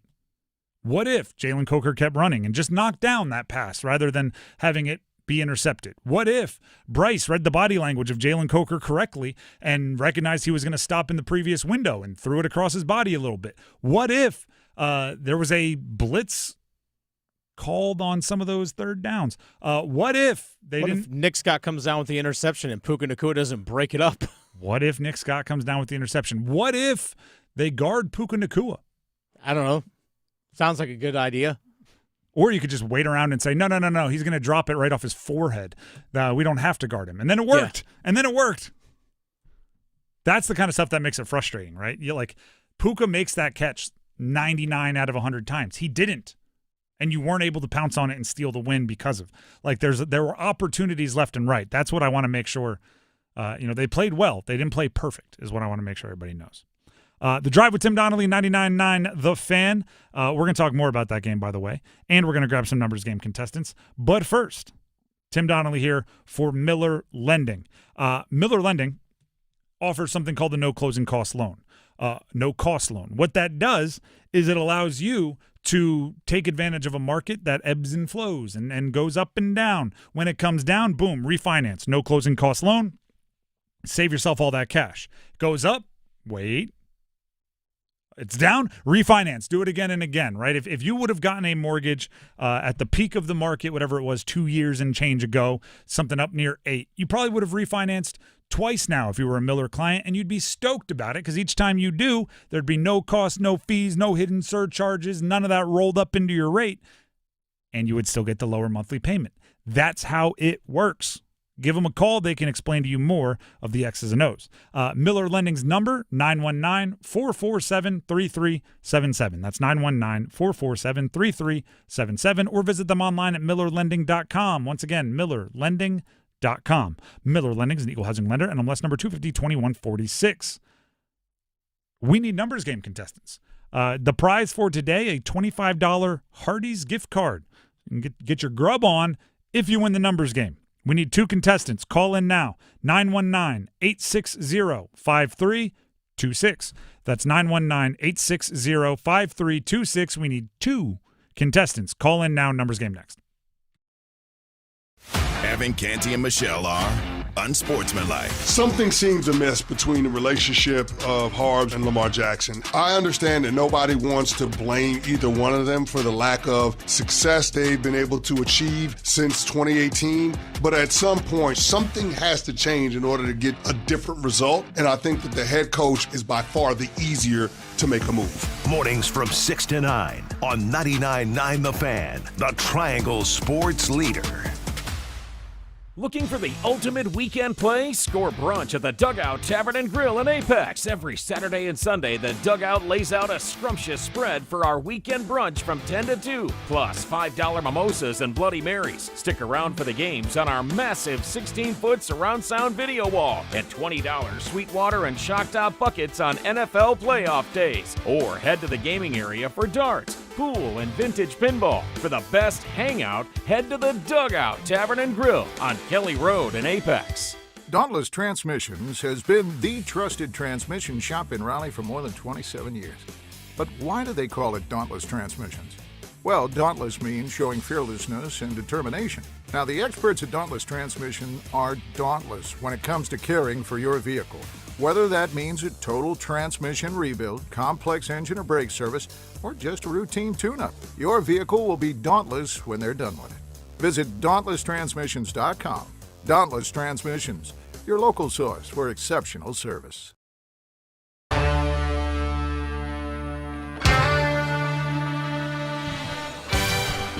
The Drive with Tim Donnelly, 99.9 The Fan. If you want a $25 Hardee's gift card and you thought you missed your chance, you're in luck. We had a little bit of a phone glitch, technical thing happened.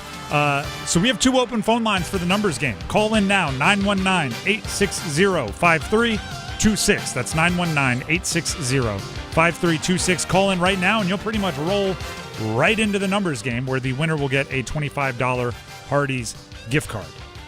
919-860-5326. Now, well, hopefully some of you call in and get rolling. I will give you a little bit of an update of what we have coming up. Tonight, 99.9 The Fan, as well as the 99.9 The Fan app. You can hear the Carolina Hurricanes take on Detroit, as on the road, by the way, as they look to build off their 4-game win streak and try to keep some other cool streaks alive, like Logan Stankoven scoring in 4 straight. That's going on tonight. 7 o'clock puck drop, which means 6:30 Storm Watch with Adam Gold to get you ready. And there should be a full broadcast there that we're looking forward to. Please subscribe to our YouTube, 99.9 The Fan, as Dennis fills up the last of our contestants here. Please subscribe to our YouTube, 99.9 The Fan. Comment, share, subscribe, all of the things that people on YouTube ask you to do. We would greatly appreciate it. With that being said, it does appear as if Dennis is nearly done filling up our contestants here. We have Dennis in Wake Forest, and we have Al in the car, who are both ready to battle it out in jersey number trivia for a $25 Hardee's gift card. We will start, as always, by asking both of them the same question. Dennis will be our judge. He'll pick his favorite answer. We'll start with Dennis in Wake Forest. Dennis, can you hear me? I can hear you. Perfect. The question for today to get us started is, it's a Monday. We just finished a weekend. What was the highlight of your weekend? But as always, because we're a sports show, keep it sports related. All right. I would have to say my young junior Hurricane playing hockey in Florida. I got to watch him, and they beat a top 35 team. So I want to say shout out to DJ. All right. Dennis, the caller, is locked in with his answer. We'll see if our Dennis will choose him as the favorite answer. We go to Al. Al, you're in the car, and can you hear me? Yes, I can. Perfect. Same question to you. It's Monday. The weekend just wrapped up. What was the highlight of your weekend? But because we're a sports show, keep it sports related. The Carolina Panthers proving all the critics wrong who said they had no chance and taking the Rams to the limit. All right. Proving the critics wrong. I now speak to our Dennis. Dennis, what is your favorite answer? The Junior Hurricanes down in Florida putting a whooping on a top 35 team, or the Panthers putting a whooping on all those people that said the Panthers couldn't compete with the Rams? Well, my hockey league team, my team did not win this weekend, so I'm going to live vicariously a little bit through Dennis and Wake Forest's son, the Junior Canes, a little bit. But I got to go with the Carolina Panthers game this past Saturday. It was an absolutely electric atmosphere. So we're going to go Al in the car. So Al gets to go first. Dennis and Wake Forest, don't worry, you'll have your chance. Just have to stay on hold for a second. Al, are you ready to pick a category? Yes, I am. All right, the categories are NFL players, Panthers throughout history, NFL players, Rams throughout history, NBA players born south of the equator, or NHL Hurricanes throughout history. NFL players. Do you want Rams or Panthers? Ooh, wait, what wow. They're going to be throughout history, any player, but they're all going to be from either the Panthers or the Rams. You get to pick the category. Rams. All right. NFL players, all Rams throughout history. I will give you the team and the player. Give me the jersey number as quickly as you can. There will be 30 seconds on the clock. Do you have any questions before we get started? No. All right. If that's the case, your time will start when you hear the horn. Matthew Stafford, Los Angeles Rams. 9. Correct. Gerald Everett, Los Angeles Rams. 80. Incorrect. Sony Michel, Los Angeles Rams. 26. Incorrect. Gerald Everett, Los Angeles Rams. Pass. Eric Weddle, Los Angeles Rams.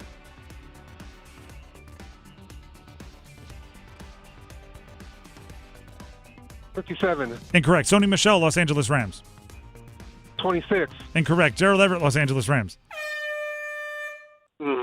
I think you guessed 26 twice for Sony Michel, which is brutal when you realize we were looking for 25.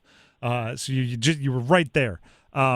Gerald Everett, 81. Eric Weddle, we would have accepted 20 or 32. But you did get Stafford. You avoided the shutout, which means the one is the leader in the clubhouse. We'll see if it holds up. Stay on the line. Dennis and Wake Forest, you are up now. Dennis, can you hear me? I can hear you. All right. The categories remaining for you to choose from are NFL players, Panthers throughout history, NBA players born south of the equator, or NHL Hurricanes throughout history. I'm gonna go with Panthers. All right. I will give you the team and the player. Give me the jersey number as quickly as you can. There'll be 30 seconds on the clock. One pass if you need it. You do need at least 2 for the win. Do you have any questions before we jump in? I do not. Perfect. Your time will start when you hear the horn. Chuba Hubbard, Carolina Panthers. 30. Correct. Baker Mayfield, Carolina Panthers.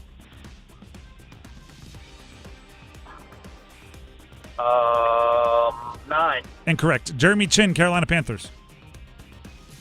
21. Correct. John Beeson, Carolina Panthers. Pass. Jericho Cotchery, Carolina Panthers. 82. Correct. Baker Mayfield, Carolina Panthers. 6. Well, that would have been right if you got it before the buzzer, but you don't need it. You got 3. You only needed 2 for the win. You got Chuba Hubbard with 30, although you didn't sound confident. You got Jeremy Chin with 21. You sounded surprised. And you got Jericho Cotchery with 82. That might have been a shot in the dark. But either way, 3 is what you needed. John Beeson, we were looking for 52, and Baker Mayfield, as you got after the buzzer, 6. That means a $25 Hardee's gift card is coming your way. Congratulations. Hey, we take it. They don't ask how. They ask how many. You're darn right on that one. Stay on the line. Dennis will grab the info he needs to make sure you get your prize. Panthers beat the Rams. Woo! I see what you did there. The Panthers category beat the Rams. See, all right. Took me a minute. It did, actually. I thought you were saying, never mind. I thought you were saying something along the lines of they don't ask how many, and then that joke was then the Panthers beat the Rams. I'm like, no, if they ask how many, the Rams won. They scored more. But you're right. The category of the Panthers did beat the Rams.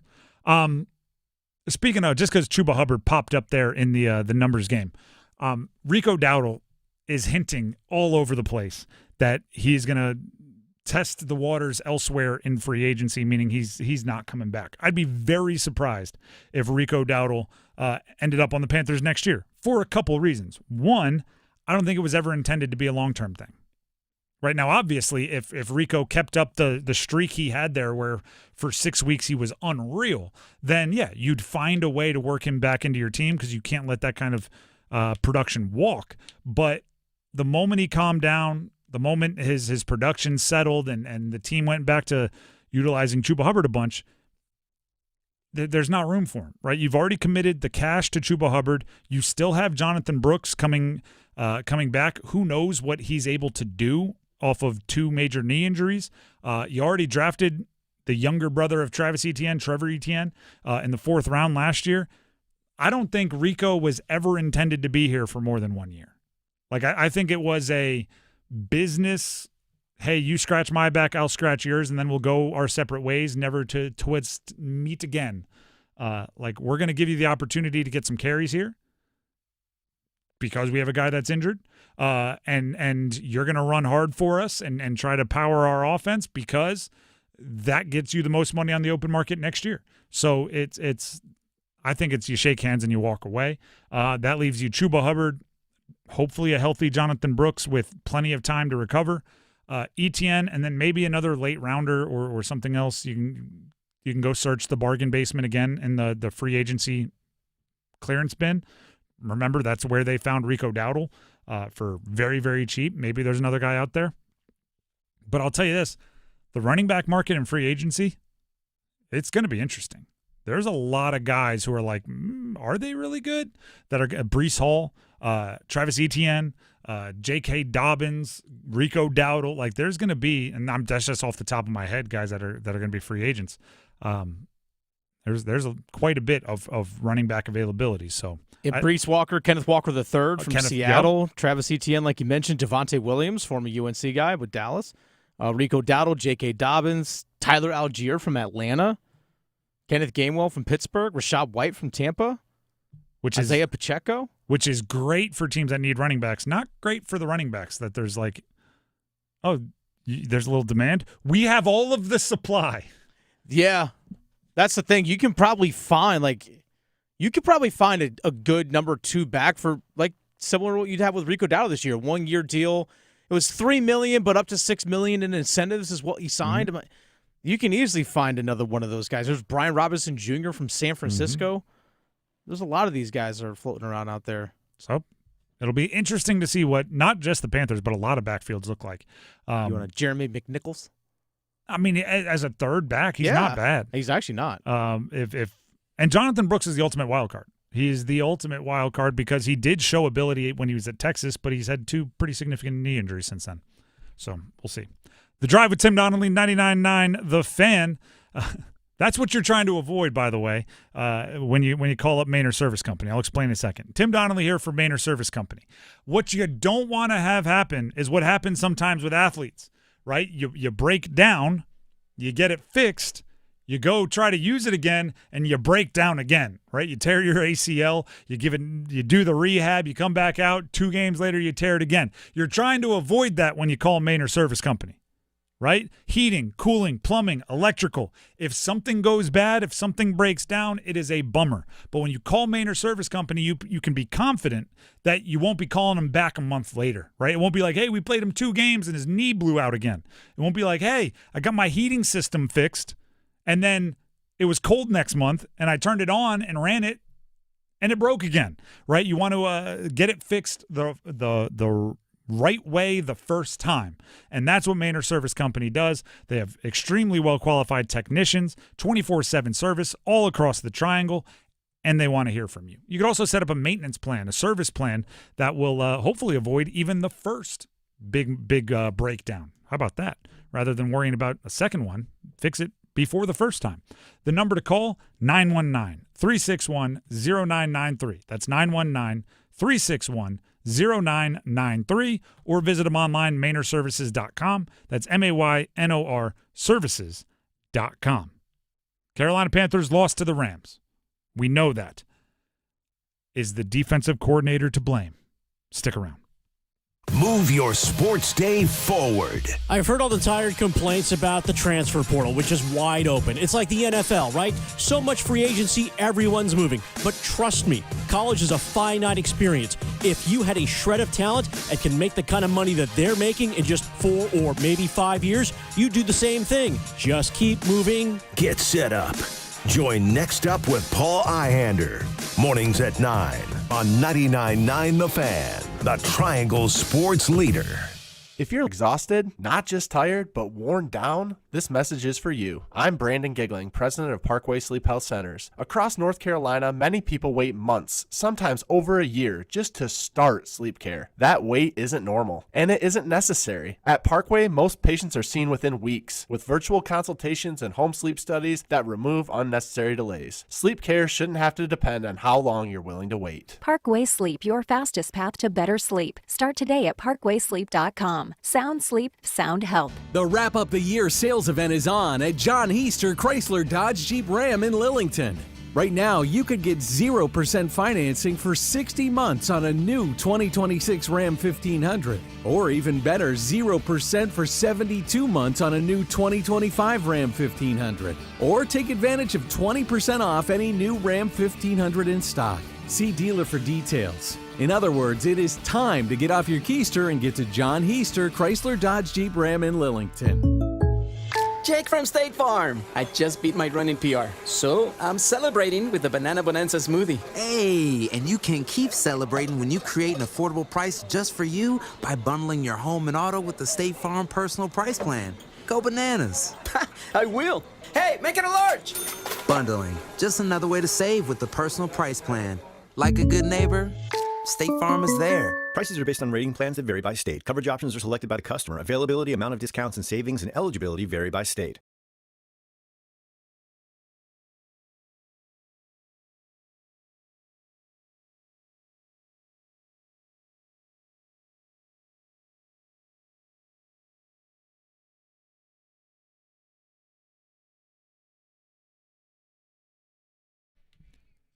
The Drive with Tim Donnelly, 99.9 The Fan. All right. Football is the ultimate team sport. Okay? It's known as that. I agree with it.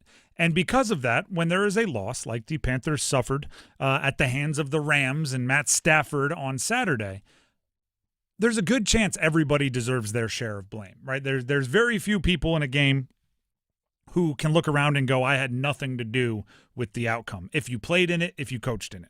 You know, obviously, like, fans can say, I had nothing to do with it. But if you're on the team, there's a good chance something. I mean, Jalen Coker may have played the game of his life, right? But he was 50% of a miscommunication that led to a turnover that absolutely contributed to the loss, right? It's that sort of stuff. If there's one person I see that is taking most of the blame from the fan base, it's Ejiro Evero, the defensive coordinator. He's the one squarely in the crosshairs. And I actually want to be clear. When I say everybody deserves their blame, that doesn't mean everybody gets equal share of the blame.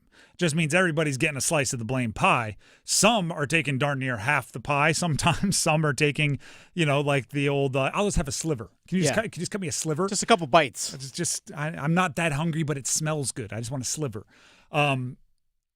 Evero deserves his share, and it's probably one of the bigger slices. I am in a logic puzzle with Ejiro Evero. And here's what I mean by that. I don't agree with many of the decisions he makes throughout the season, right? I thought there were opportunities for him to utilize J.C. Horn more. I thought there's always been more opportunities for him to dial up pressures. I thought he could be more creative. At times when they weren't playing the young guys earlier in the season. I was just about to say that. Frustrated the absolute heck out of me. And by the way Nick Scorton has played and the way Prince Umanmielen has played in the super small amount of time he's been allowed to play, they've shown that they probably should have been playing more, and we were screaming it like week 2. So I disagree with a lot.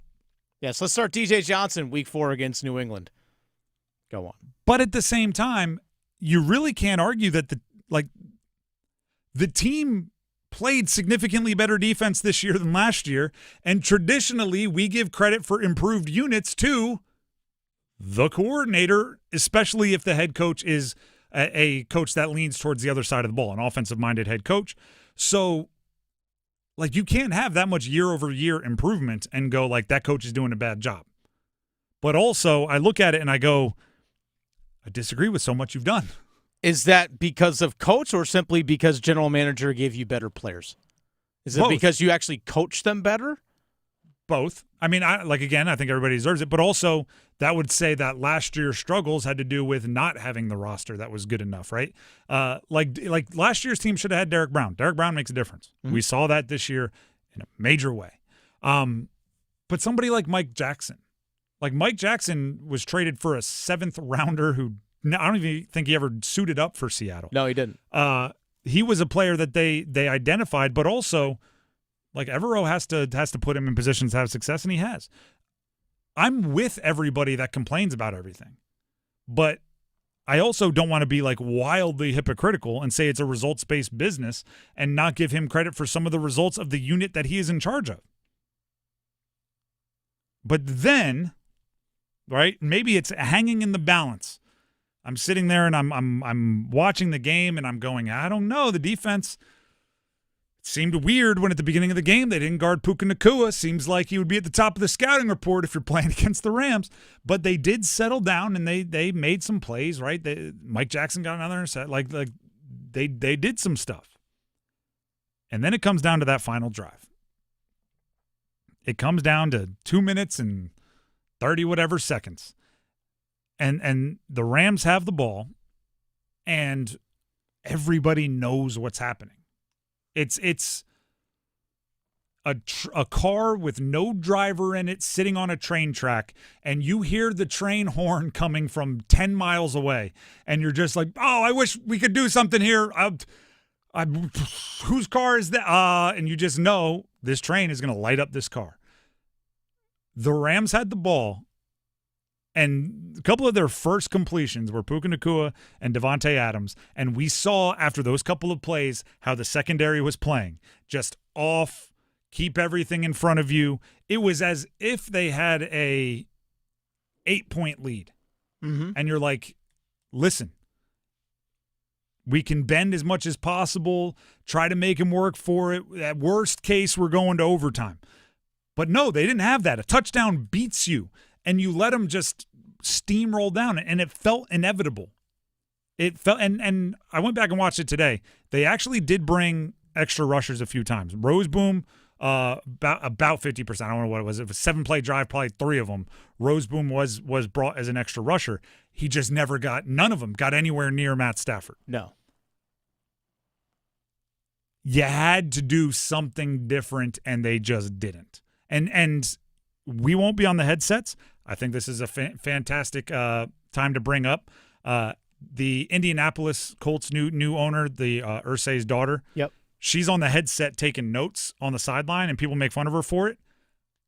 I think that's the exact moment. Because if I were an owner, I would want to know if Evero was going, should we bring pressure? And Canales was going, no, keep everything in front of you. Like, I want to know whose theory, whose idea it was to play so conservatively, because it was a terrible idea. It was clamming up and going with the super conservative option when one singular outside the box exceptional thought might have won you the game. One sack may have changed the game. One tackle inbounds, at the right point, one disguised coverage, one may have won you the game.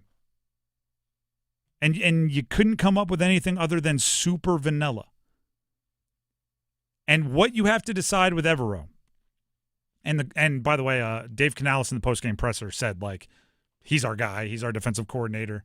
Yeah, he said that on Sunday. They did not expect him to leave, which tells me they've already made their decision. But what you would have to make as a decision for your defensive coordinator after watching that game is that something you can fix? Is that in-game decision-making something you can fix? Can you put in guardrails? Can you have him come to the conclusion himself? But the way they played that final drive against Matthew Stafford is football suicide. It is, we had a good run. We've kept it close. The train is on the tracks, and there's nothing we can do about it. If that quarterback were someone else, okay, if it weren't the likely league MVP, if it weren't a guy who already has a Super Bowl ring, if it wasn't a guy that has seen every kind of coverage twice, 3 times, 100 times, if it were a rookie, if it were Drake May even, and I know Drake May's played very well, there is some logic to we want to make him complete 7 passes. We think he's going to make a mistake on one of these. We want to keep everything in front of us and almost let them shoot themselves in the foot because they're young and it's pressure-filled. But once you're playing against a guy with a ring and those pass catchers, saying we want to make you complete 7 passes is like, okay, done, sold, right? It's awful. And then the other thing, and I said this earlier, because the argument against taking a chance, the argument against bringing a unique pressure, the argument against a super disguised coverage, the argument against those is they might catch you, right? Because there are perfect play calls against those defensive play calls that end in touchdowns. The outcome would have been the same that it was, just your offense would have had more time to try to respond. That's the only difference, right? If they have the ball at 2:30 and they're going to score a touchdown, you want them to score in 15 seconds. There was nothing about that drive that made me think they weren't going to score a touchdown. Mm-hmm. And once that's established, score quick. Like, just get it. Let's get it back to Bryce, see if we can do something. And I know he didn't do anything with a 30-second drive, but who knows what they do with a little bit more time on the clock. By the way, Panthers defense finished the 17th in the NFL in points per game allowed, 17th in yards per game, 30th in third down percentage on defense, 30th. Also 23rd in the NFL in fourth down percentage, 15th in red zone touchdown percentage in the league, 21st in the NFL in yards per rush. Also finished, see here. You said 30th in third down? Like, yeah, 30th on third downs. I think that's a perfect – sorry, I don't mean to cut you off, but I just want to build off that. I think that's a perfect microcosm of what we're talking about here. Third down, there's 2 ways to do it. You can attack a third down and try to get off the field, or okay, it's third down. They're probably going to let's be conservative. Let's make sure we keep everything in front of, and that's how you give it up, right? That's how it doesn't. You need. This is what the Panthers defense needs, and if Evero has the answer, it'll be different next year. If he doesn't, and indication of the year-over-year results, he probably doesn't. They need a strikeout pitch, right? They need the swing and a miss pitch.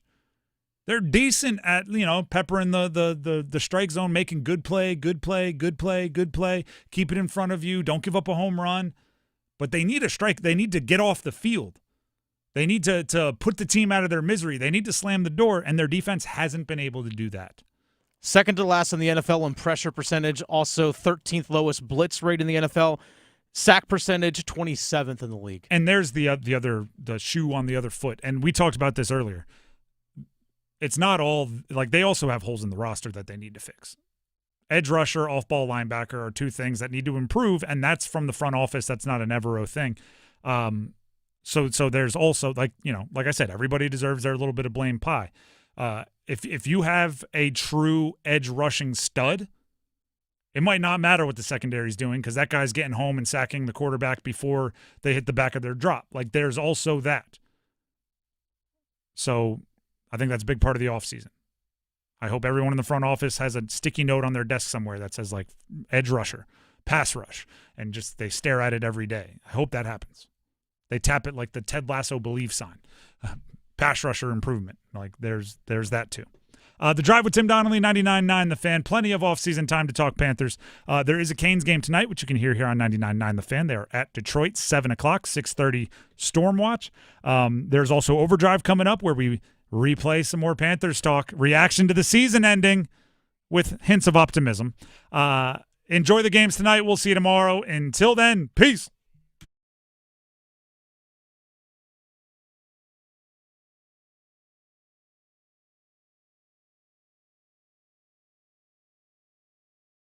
Get crazy, Canes fans. It's hockey night in Carolina. It's your Canes and Detroit. Oh, between the legs, Miller! He scores! Stormwatch with Adam Gold at 6:30. Puck drop at 7. Stars on the front. Dear Bussy! What a save! Sam Steele! Meet the bus driver. He's not letting you on tonight. On your official audio home of Hurricanes hockey, 99.9 The Fan. Hello, I'm John Heister for John Heister Chevrolet in Fuquay Arena. You know, people are asking us, how are you selling so many cars all of a sudden? Well, did you know that the Beltline has opened up the outer loop? We're only 28 minutes from Knightdale. We're only 19 minutes from Clayton and 15 minutes from Apex. We're now the most convenient Chevrolet dealership to reach in the Triangle. It's just one more reason to get off your keister and come to Heister. Now at John Heister Chevrolet, get up to $20,000 off a new 2025 Silverado 1500 RST. See dealer for details.